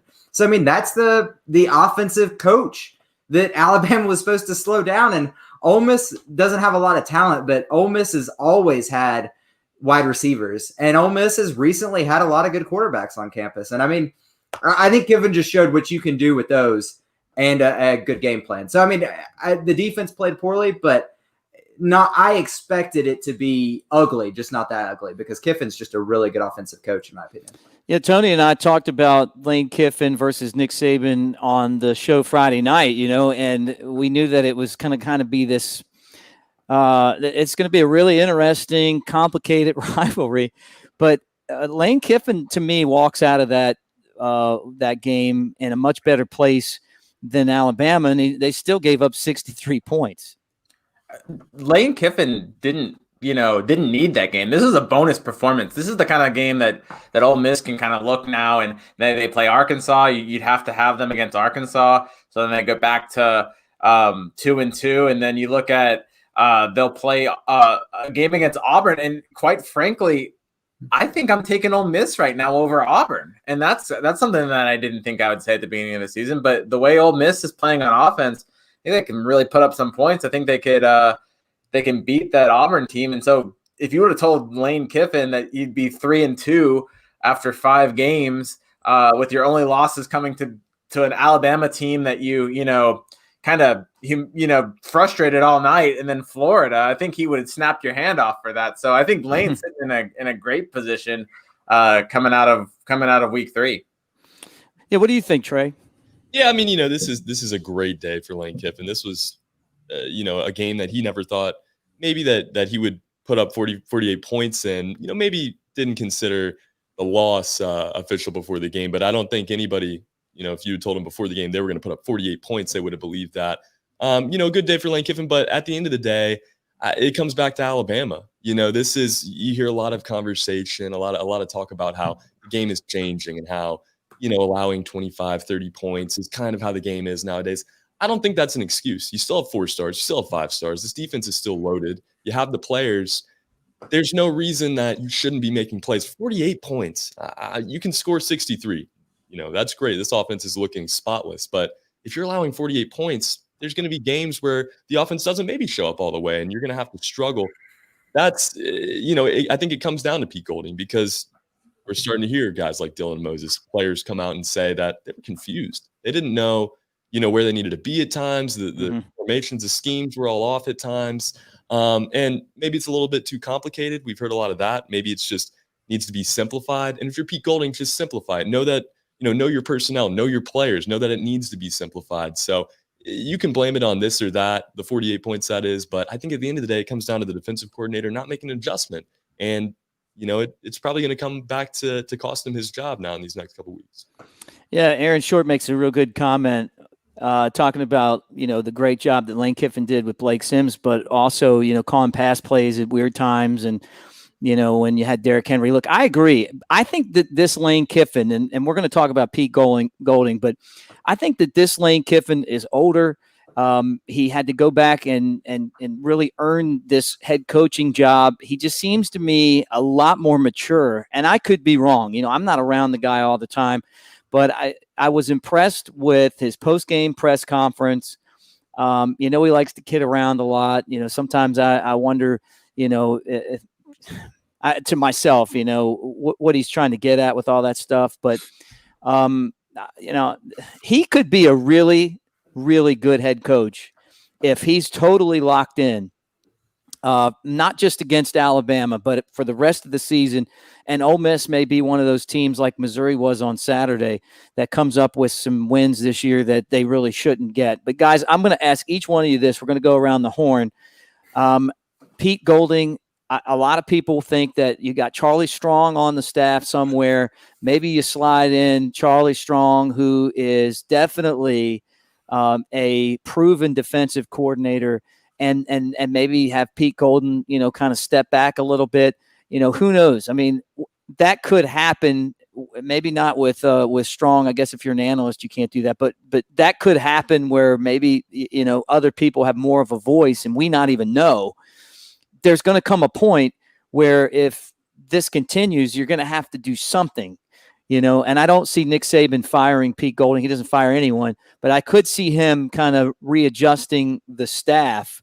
And I'm going to let all you guys have a shot at telling me what you think is going to happen and what you think should happen. And I'm going to start with you, Trey. I'm going to finish with you, Tony. So Trey, Tyler, and then Tony. All right, go ahead. I don't know if it's Charlie Strong necessarily, but an adjustment needs to be made. And I, for a very long time now have been, with Pete Golding, give him a chance, let him get his players some experience. He was starting 4 freshmen last year. So last season, defense couldn't have been worse, but it was kind of let's give him some time. Let's let him get Dylan Moses back, see where he's at. It's not working out. It's not happening with Pete Golding. Bama's defense hasn't been the same in the past 3 seasons, and these past 2 have been, I think, for the most part, Pete Golding. He just hasn't been drawing it up right. The calls have been off, and Nick Saban coming to his defense a little bit, saying that the calls just the players didn't make the plays there. The calls were fine, but this is not it for Bama. Maybe it's Charlie Strong. Maybe it's somebody from the outside. We'll see. But I think an adjustment needs to be made very soon, or this Bama defense is just going to continue to roll over and allow 48 points to a team like Ole Miss. What do you think, Tyler? I mean, so I know that Charlie Strong is a popular name. When people were calling in the other night, a lot of people would tell me, they're like, "Why? Where is Charlie Strong? Why isn't he coaching?" I don't have the contract in front of me, but contractually, I don't know how you even navigate that. The elevation of Charlie Strong, unless you're dismissing Pete Golding. And like you said, Mick, that's not really Saban's style. Even with the whole Kiffin fiasco before the national championship game, Saban went to lengths to not fire Kiffin. I think we all kind of know what happened there, though. So I don't know. I think something's going to change behind the scenes. I don't think Saban's going to come out and say anything. I don't expect Saban to say, I'm taking over some of the responsibilities that Pete had before, or we're giving those to one of the other defensive coaches. That stuff may happen. Other defensive coaches may gain a little more input or influence. But I don't expect that to happen. I think we would have to see something just drastic. I know that everyone watching Saturday thinks that was as bad as it can get. I think it's going to have to get a lot worse for Saban to break from tradition, what he's just done throughout his career, especially since arriving in Tuscaloosa. So I don't expect Pete to be the defensive coordinator next year. And real quick before I let Tony go, Trey made a great point. Alabama's defense hasn't looked the same the last 3 seasons. I think it goes back to the linebackers. When Mack Wilson, you had Mack Wilson and Dylan Moses in 2018. They were fine, but not great, not amazing. Obviously last year with Lee and Harris, freshmen, we gave them a pass. They're rookies. They weren't even supposed to be starting. The injuries happen, but Dylan Moses has looked lost at times this year, and Christian Harris, this is year 2. You can't use that. I wasn't supposed to be starting. This is my first year. That excuse is gone, and these guys still look lost at times. And more importantly, the defense, guys don't seem to know what. Like half the team seems to be on one page, and the other half seems to be on the other. And typically, that's going to be Moses's job to make sure everybody knows what we're doing. So, I mean, to me, Moses plays well most of the time, but the defense isn't around him, and so I got to wonder, like, what's up with the communication there. Mm-hmm. Yeah, and to piggyback off of Tyler's point there, I mean, what position does Golding coach? You know, it's the inside linebackers, right? And that's another concerning thing. You would think that, you know, that's the one that, you know, his defense would be built around, and seems like that's where some of the problems are. I think you can also point to the safeties too. The safety play hasn't been great. It's been very inconsistent, which is kind of a concerning thought because Jordan Battle's gone for the first half against Georgia. But back to Golding. Look, he's not going to get fired. Nick Saban doesn't do that. I don't think that's going to happen. I think you could see like a Charles Kelly kind of maybe take a behind the scenes role. Ironically, very similar to what, you know, Pete Golding might have done with Tosh Lapoy. Look, Nick Saban's going to try to work with Golding. I think he's going to try to, you know, make the best out of this situation, but I have a hard time thinking, unless something drastically changes, I don't think Pete Golding will be the defensive coordinator next year. I think they'll both go in different directions, but I do think that Alabama probably has him in some capacity for the remainder of the season. So it's going to be a matter of, can they simplify things for the defense, and can they make things work enough? And I think they can. Look, this Ole Miss offense that Alabama went against is really good, guys. It's not just, sure, Ole Miss was unranked, but their offense wasn't unranked. And I think that this Alabama defense does have room for improvement. Yes, it is really bad at the moment, but the talent's there. It's not as bad as the numbers are saying. So, you know, the sky isn't completely falling for Alabama. I do think that they're going to be able to fix things up a little bit. But yeah, it's certainly bad now, and I think it definitely puts Golding on the hot seat. And I think, you know, you are out of excuses. You have the experience, you have the talent. At some point, you need to start clicking that together, and hopefully, for Alabama's sake, they'll be able to do that. But right now, it's kind of to be seen. Yeah, unfortunately, they remind me of Oklahoma. You know, in the Oklahoma teams you saw when Bob Stoops was there towards the end of his time. You know, they win the conference. And then they get into these playoff games and they don't play enough defense to beat the really good teams, you know. And I hope that that's not the case. But, you know, if it doesn't improve the defense, then this is the step back that Nick Saban and Alabama's program are going to have. You know, the offense is beautiful, but defense wins championships, you know, and you're going to have to make stops against Clemson, against Georgia. And, you know, for Alabama's sake, they're lucky that Georgia doesn't have a really good quarterback right now, and you can affect that guy. And I think they'll look a lot better this week. But there's definitely a soft underbelly of this defense that's got to get fixed, and hopefully that happens. I'd hate to see that this is like the beginning of the decline, because I look at what happened last year, and I look at that game yesterday, and I'm going, okay, yeah, this is like a follow through of what we saw a year ago. The good thing, though, is that we get to give out our game balls, and the offense scored 63 points. So, I mean, like, there's just still a lot of good to talk about, even though we are sensing that there's obviously a big issue with this defense. All right, so let's give out our game balls. We'll start with you, Trey. And I'm going to, just because of the disrespect from within the program this week, I'm going to say Mac Jones right out of the gate. I mean, 400 yards in back-to-back games. He was hitting everybody again. You know, just looked great all around. There's really no flaws. Obviously, was probably a little stressed on the sideline watching his defense play every time out. But Mac Jones, have a day. That's going to be my game ball. On offense, defensively, I really don't know. You know, I mean, nobody stepped up. So maybe we'll say the Ole Miss center for messing up the two snaps there. Yeah.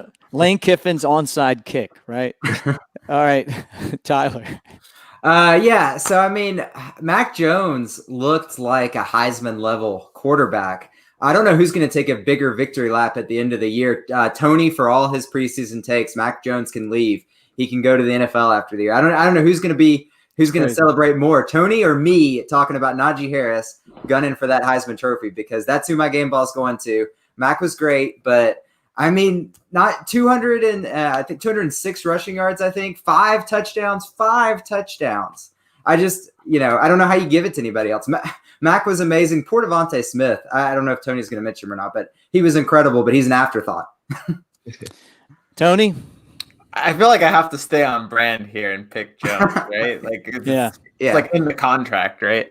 I think, on paper, it's hard to argue with 5 touchdowns, but I think you could almost argue that, Mac Jones would be a co-MVP just because he was flawless. He didn't make any mistakes. I think what happened at the end is, I think I give it to Najee just because the reason why Alabama won this game was where they were able to take some air out of the game by sitting on it and running a little bit more. Had they not been able to run it and just had to pass, I think this defensive performance could have gotten worse. So kudos to Najee Harris. Hey, another one that, no one has mentioned yet is Alex Leatherwood, man. That guy was a beast. And really the whole offensive line, but Alex Leatherwood was an absolute monster on that left side. Really just clearing the way, just angry man blocking. He's making some noise, and I think he's going to be an early first-round pick if he keeps on playing like this. So, those offensive linemen never get mentioned, and he definitely did his part against Ole Miss. So everybody on this offense is great. My game ball officially goes to Najee, but big-time kudos for Mac, and then also kudos for Alex Leatherwood as well. And you're stealing my thunder because I was going to say the offensive line, and even in that, there was that first and goal, and they had the 2 false start penalties, and they go back, and then all of a sudden they just wreck Ole Miss one more time, and it's a touchdown run. Mac looked like he was so comfortable, even in that moment where you're going, man, if we don't score a touchdown here, and the last thing we want is to kick a field goal, although I got to say Will Reichard made all the extra points, which is fantastic at Alabama. Look, we get the guys, they kick the ball through the upright. We feel good about that. Was it flawless, the offensive line? No. But was it excellent? Yes. And they did such a good job, whether it was pass blocking or opening holes, and they needed a game like this. And if they hadn't had it, and Mac had any kind of pressure, maybe Alabama doesn't win this football game. You're talking about maybe 5 or 6 plays that made the difference in this Ole Miss game. And maybe the other thing, too, is maybe Alabama was looking ahead a little bit, too. Maybe it was a trap game. They're 24-point favorites. I don't know. But the lack of tackling in the defense definitely was something that was disturbing. All right, guys, this has really become one of my favorite parts of our show. And that's when we look around the rest of the SEC. So that puts a wrap on the 63-48 win for Alabama. 3-0 now. The Crimson Tide still ranked number 2. Ole Miss is 1-2, and they're going to beat somebody along the way. All right, let's start with Alabama's opponent this week, Georgia. They struggled against Tennessee in the first half. They dominated in the second half. Their defense was impenetrable in the second half. They won the game 44-21. They were down 21-17 at the half, and then they kind of reminded me of an old Alabama team. When Nick Saban first got to Alabama, they just ran the ball right down their throat. They put pressure on the quarterback. They were blitzing from every angle that you could think of. Jared Garantano had no shot. Tennessee's offensive line, which is really good, was just beaten up. And they're 3-0, and they're coming off 2 really, really nice wins, Tony.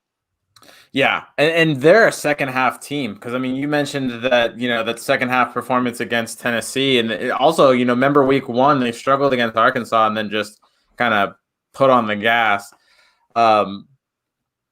So that's the one thing that I've seen from Georgia is maybe if, Alabama can hit them hard in that if they continue this trend, right? If Alabama can build up a lead, I think that they can probably, do some major damage. It's hard to come back against a team like Alabama with their offense.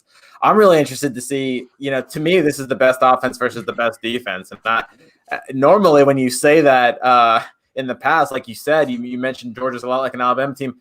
When you go into these games like that, Alabama is the team with the best defense, right? It's the other way around now, so it's kind of interesting. But it's going to be a fun matchup, and I definitely think Georgia is the second best team in the SEC with the way that they're playing, and they're the only SEC team you could argue that has an SEC defense. Mm-hmm. Yep. Tyler? Yeah, and I mean, I guess my just big takeaway is when you started, you said they look like the old Alabama. There's a reason that's the old Alabama, not the current Alabama. I mean, Nick looked around and saw that he was going to get left behind if he kept playing that way. And I'm not sure if Kirby just can't get the weapons there, or if Kirby is just dead set on he's going to play this way. But you're right, Kirby looks like the old Alabama, and I think if the old Alabama was the way you win national championships, I think Saban would still be playing that way. So, I'm not super worried. My biggest thing is that I'm thinking about this week is, what if Jamie Newman, the Wake Forest transfer, hadn't opted out before the season, had stayed with Georgia? He was supposed to be the quarterback. Mm-hmm. I think he opted out late in their fall camp, so they didn't have, everybody else is playing catch up to just get reps and get on the same page. I was in the ACC last year. I watched a lot of Jamie Newman film for my job. He looked good. And you can go back and look at the stats.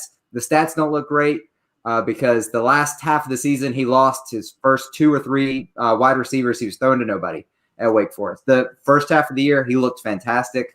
I think that would be scary. If he was guiding this Georgia offense, I think Alabama needs to sweat it out.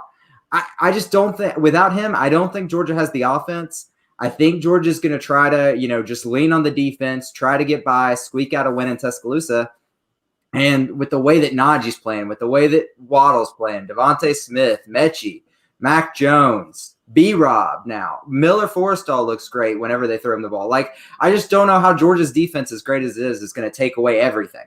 So, I don't think this game is going to be quite as much of a roller coaster as last week. It's in Brad Paisley's song, Old Alabama. You guys know that one by any chance? Pretty good country song. Yeah. Tyler, you know that one? Yeah. Trey, you know that one? Oh, yeah. Okay.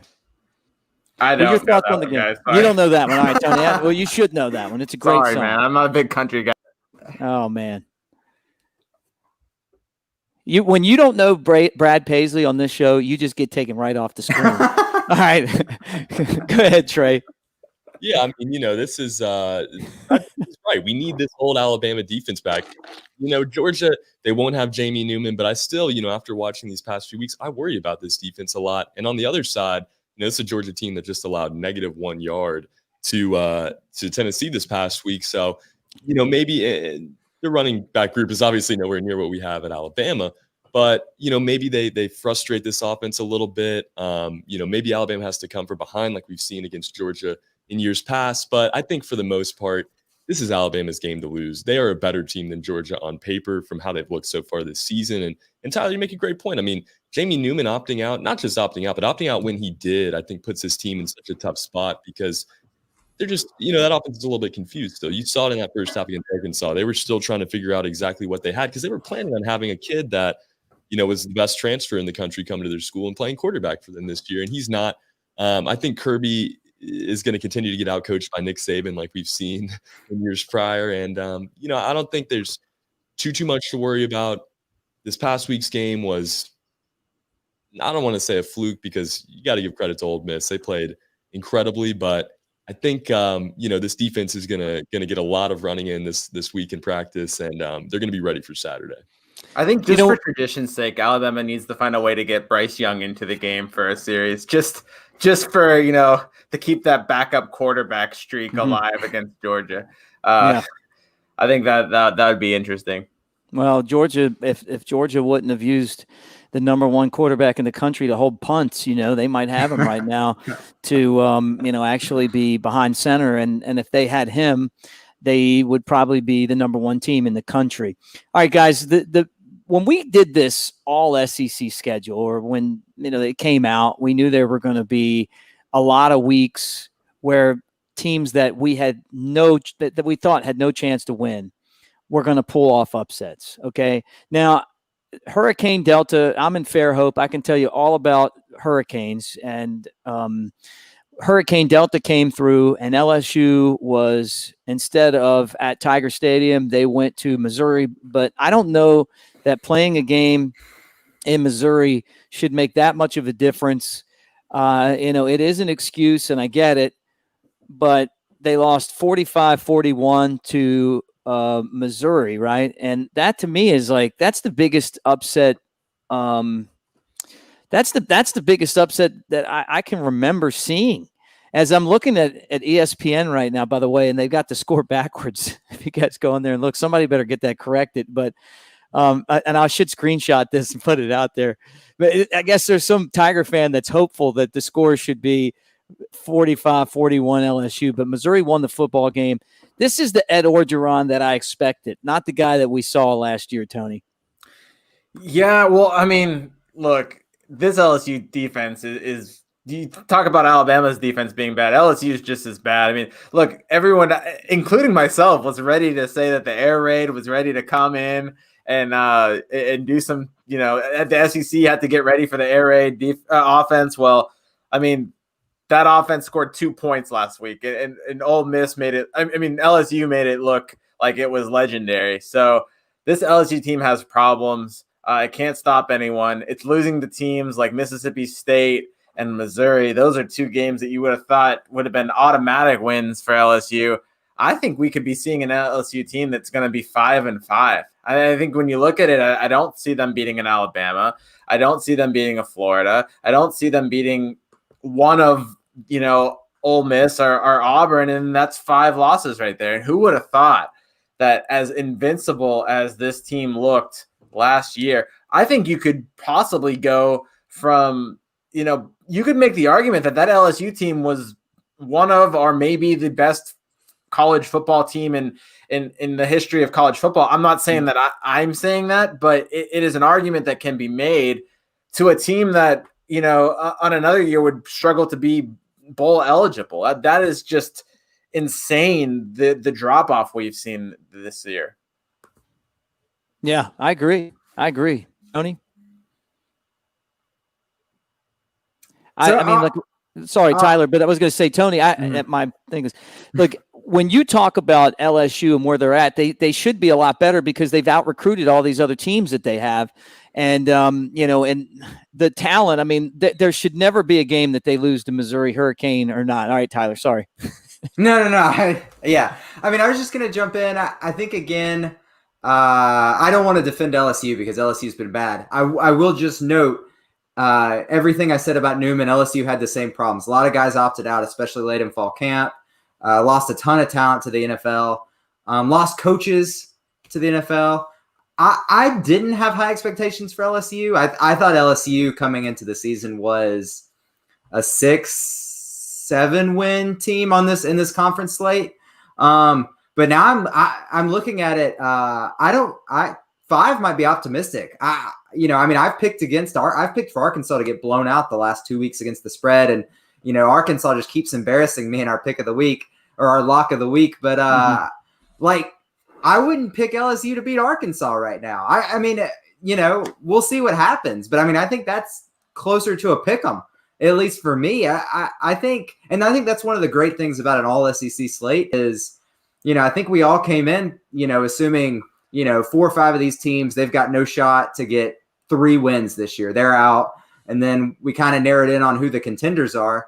And I don't know that there's any teams at this point of the season that you can say aren't going to get, 3 or 4 wins, or they don't have a shot to do that. I mean, Arkansas on paper should have been one of the worst. I think we would all agree, 3 weeks ago, but Arkansas looks like it can hang with the rest of the conference.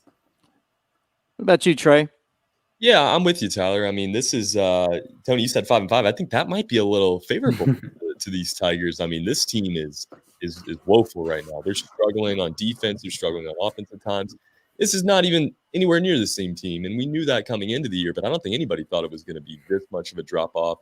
The opt-outs factor in. Not having a tune-up game factors in, but this Mississippi State team, since they beat LSU, has looked pretty bad. And they went in there and got a win in week 1. Now LSU is just reeling. And Tyler's going to say, man, you got to give some credit to these Razorbacks. I was wondering when you would finally come around. This team is motivated. Felipe Franks, that could easily be a pickup game this weekend. And don't be surprised if you see LSU come out of it 1-3. But do you put this on Ed Orgeron, or is this just the talent drop off being that severe?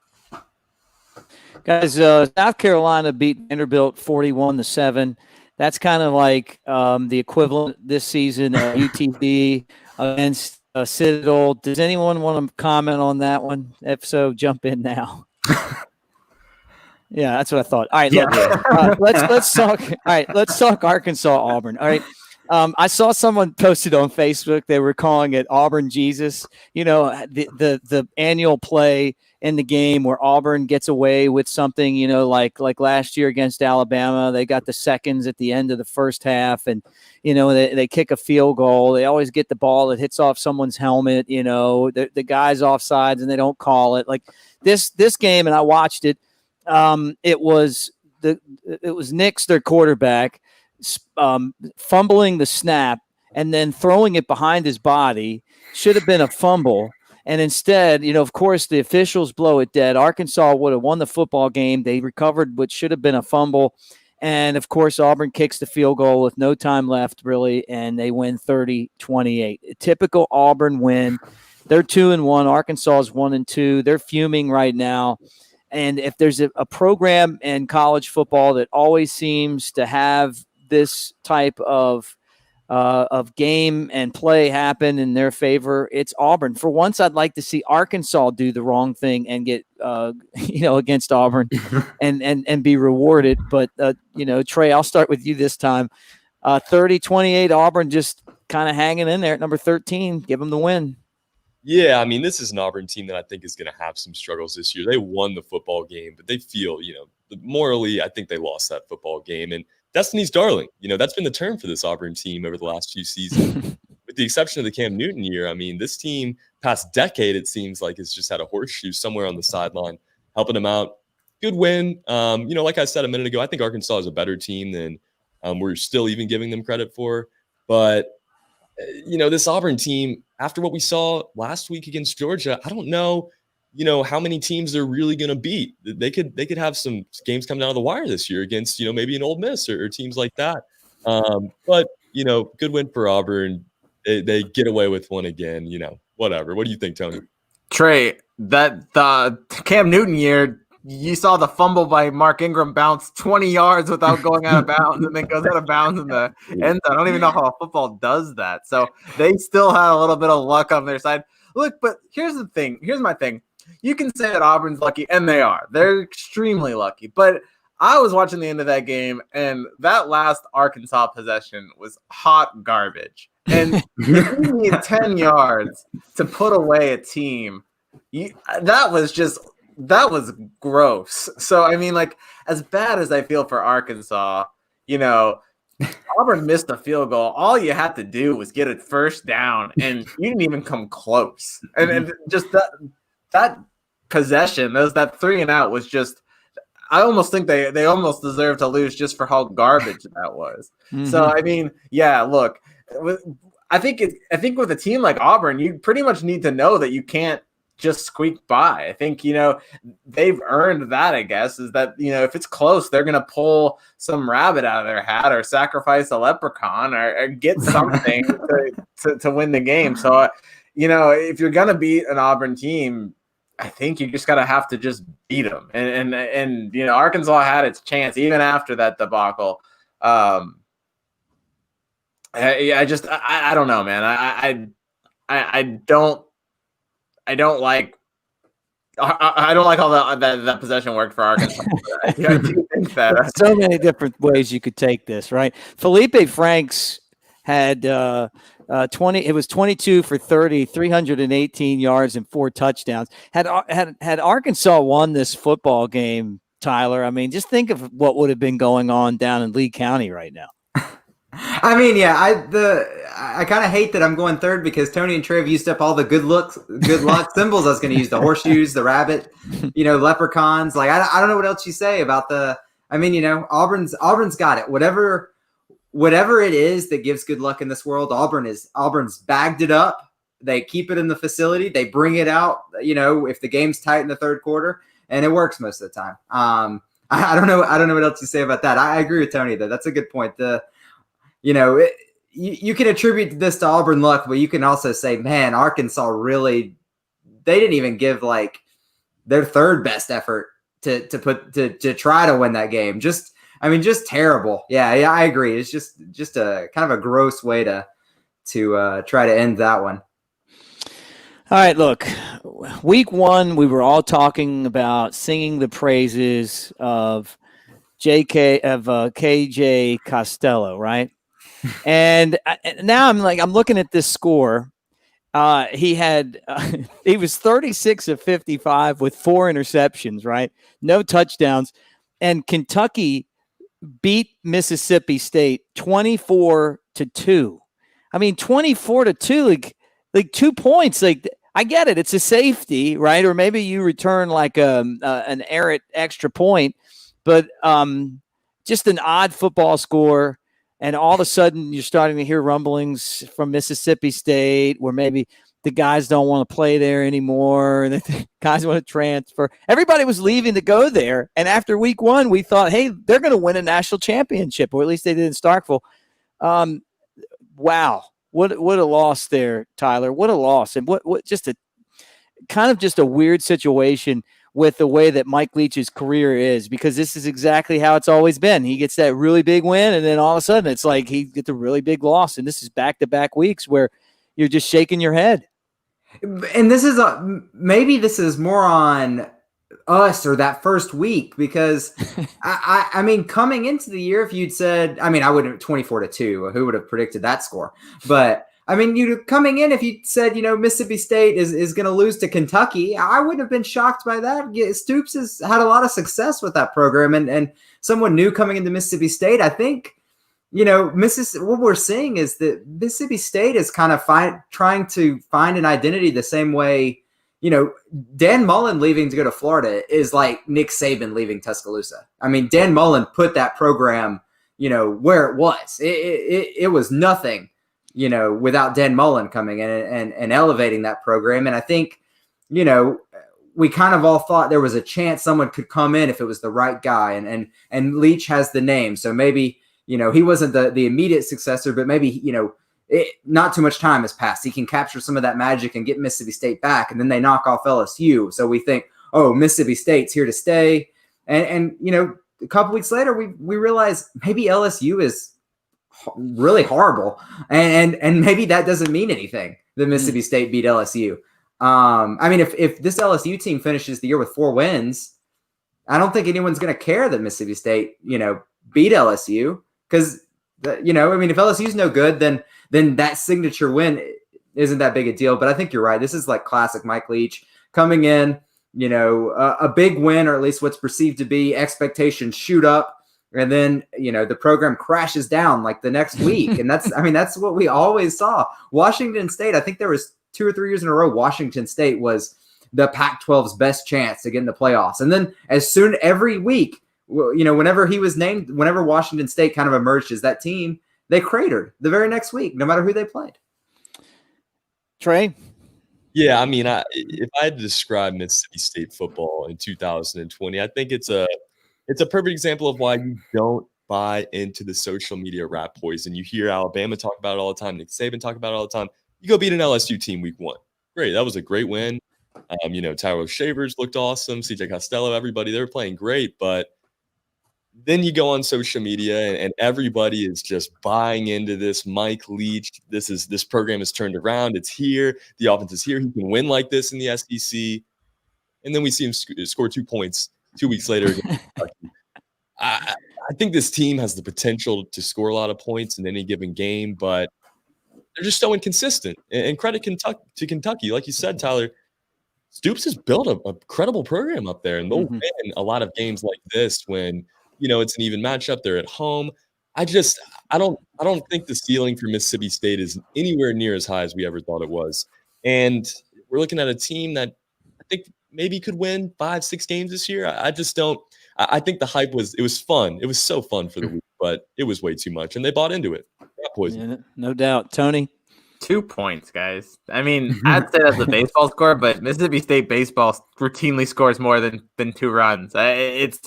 I can't believe that this is the same team that dropped 600 passing yards on LSU.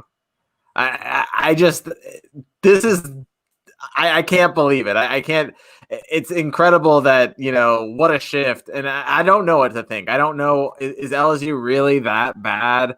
Or is Mississippi State did they just really crap the bed that bad against Kentucky? It's not like sure, you can go and you can say, oh, you wouldn't be surprised if Kentucky, beat Mississippi State at the beginning of the season, but it's Kentucky. It's not like a Georgia team that held you to 2 points, or a powerhouse team that held you to 2 points. That's pretty embarrassing. I don't know what to think. I was one of those people, man. I bought into the social media hype a little bit. I thought that Mike Leach was, onto something, and apparently he's not. So I'll take the L on this one, because 2 points, it's gonna take a lot for me to jump on that train again. And give Kentucky credit. And I saw a couple of the comments on there. First off, they lost a heartbreaking game to Ole Miss by 1 point a week ago because of an extra point, right? Who knows how that would have ended. I got a feeling that they would have made a stop had the game continue to go on. Their defense, since Mike Stoops has been there, is consistent. It's consistent good. And for the level of talent that they get when they're fighting against, Alabama for some of their best in-state players, and Tennessee, and Louisville and Clemson, they're kind of like that. Hey, I want to be in the SEC, and I'm picking between like the best MAC school, maybe lower tier Big Ten, and I end up at Kentucky. And so you're not talking about 4 and 5 star talent. 3 stars for them are big. And they still go out there and fight. But to rebound after that tough loss to Ole Miss, give them a lot of credit.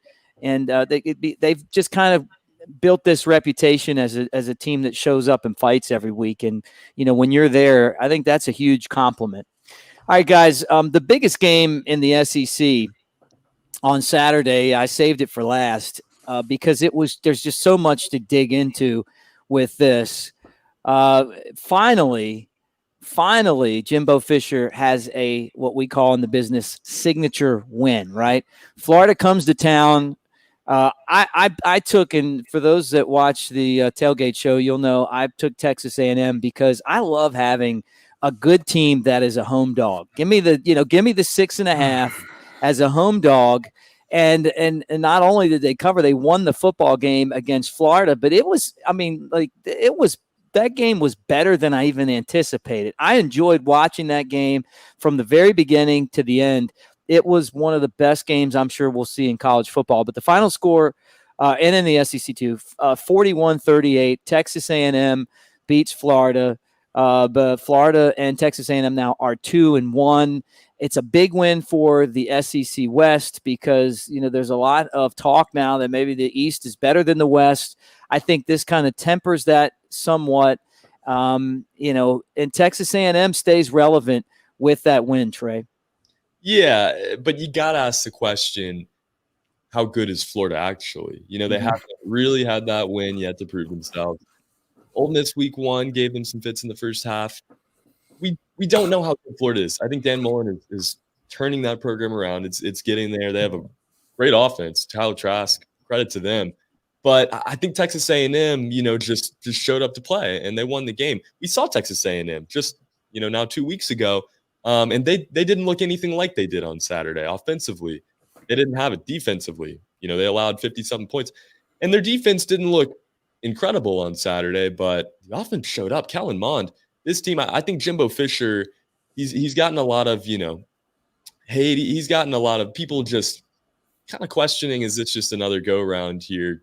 Is it time? But I think this win secures at least a few more years of him getting these recruits in, trying to turn this program around. First win at Texas A&M against a top 5 school. Good for Texas A&M. This team could get really hot now. Thank goodness Bama has them out of the way. Yeah, Tyler? I mean, so one thing that I loved that the broadcast mentioned, because I was watching this game. I thought it was a great game to watch. The broadcast mentioned, just reminded everybody, Kellen Mond could decide to stick around and play another year for Texas A&M. Kellen Mond, the guy that we feel like we've been watching play for the Aggies for the last 8 years, could come back for one more. But I did not pick the Aggies in our weekly pick'em, which is probably why Florida lost. I picked Florida to cover. I think Florida was like a 6.5 point favorite. I thought Florida could do it easy. We just saw Kellen Mond and Jimbo Fisher kind of not lay an egg in Tuscaloosa, but not necessarily show up on offense either. So I thought, I was like, Florida's defense is bad, but their offense is great. Kyle Pitts will probably score 6 touchdowns in the first half. And, there were moments in the first half and even late in the game when Florida had the ball with 7 points. And I thought they're driving. They're going to put it away. This is, championship teams put their foot on the gas at some point and kind of leave the middle tier opponents behind at some point in the second half. And I thought Florida was going to do that. And, I think one time they had a turnover and another time A&M got a stop. And huge win for Jimbo Fisher. I mean, I do wonder, kind of like Trey said, how good is Florida?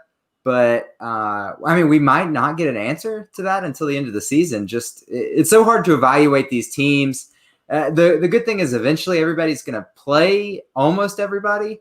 So I guess we'll kind of get an answer by the time this thing is over. But, yeah, I don't know. I don't know how good Florida is, but it's a huge win for A&M because, even if Florida doesn't turn out to be, a top 5 team, I don't see the Gators dropping out of the top 12, 14 by the end of the season. I think they're going to hang around there. And, if you can end the year and say we beat a team that finished the year ranked 12th, 10th in the country, that's still a huge win.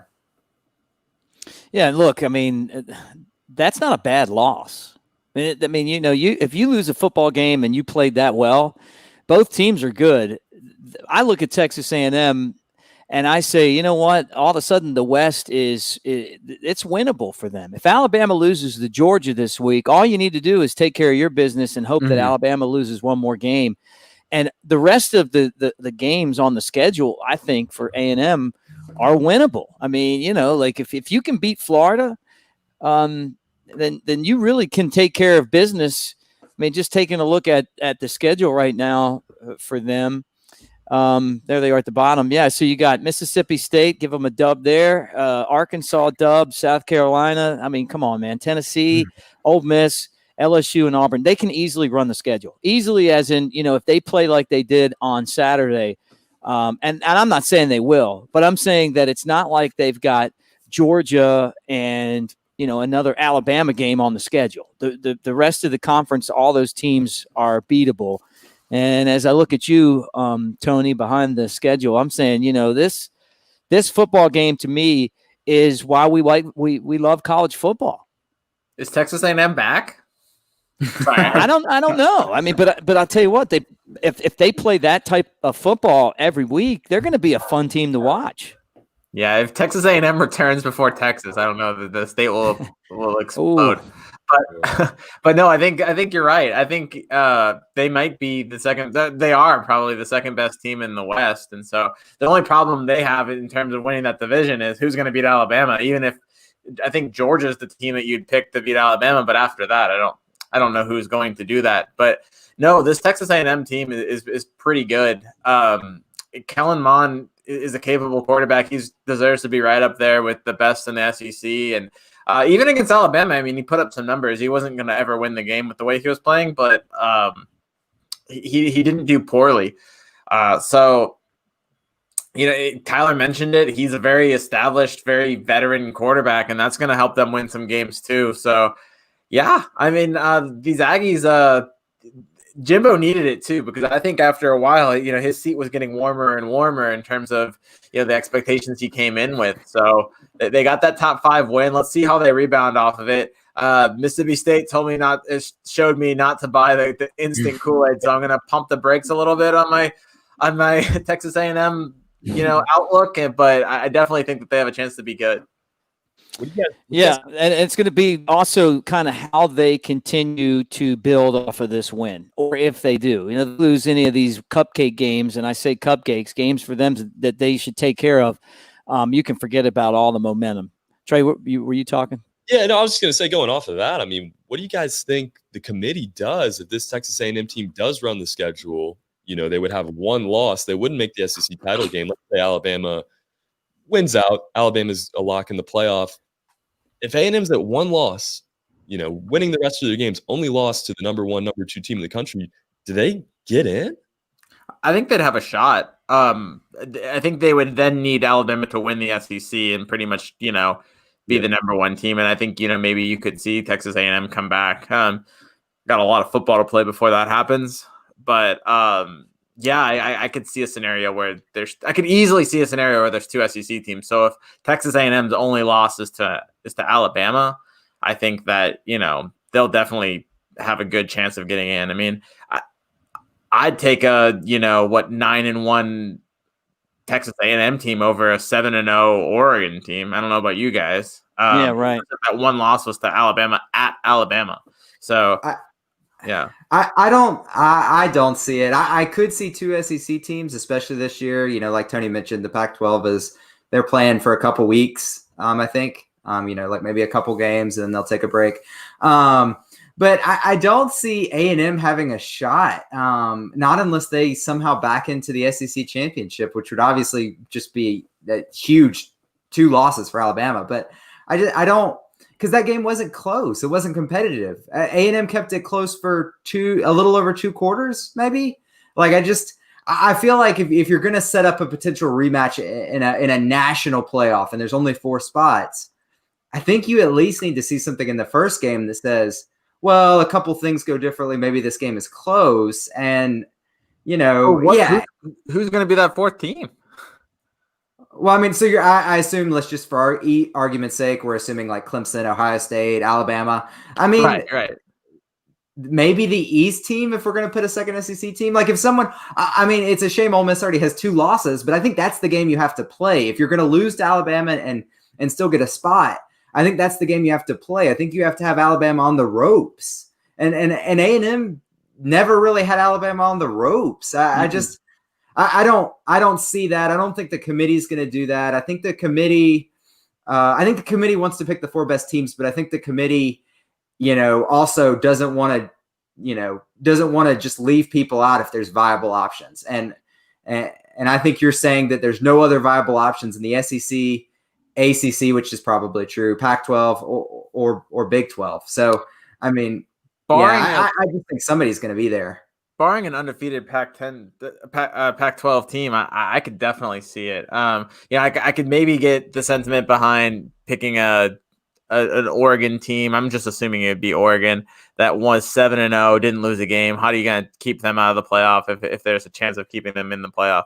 But no, I mean, if Oregon loses a game, that's the whole thing. It's like, I think other teams are going to lose games. There's not a lot of, great college football teams. So that 4th spot could be up for grabs. And who knows? I mean, what if Ohio State loses? If Ohio State has 1 loss and A&M has 1 loss, then maybe, maybe A&M, you look at just Alabama's just that much better of a team than anyone else, and you give them the benefit of the doubt in that game. So I really think it's realistic. I'm not sure I would pick it, but it is definitely a realistic scenario. All right, guys. Well, look, this has been Monday Night Quarterback. Now, we're not finished yet, but this show is just about over. I want to go around the horn one last time.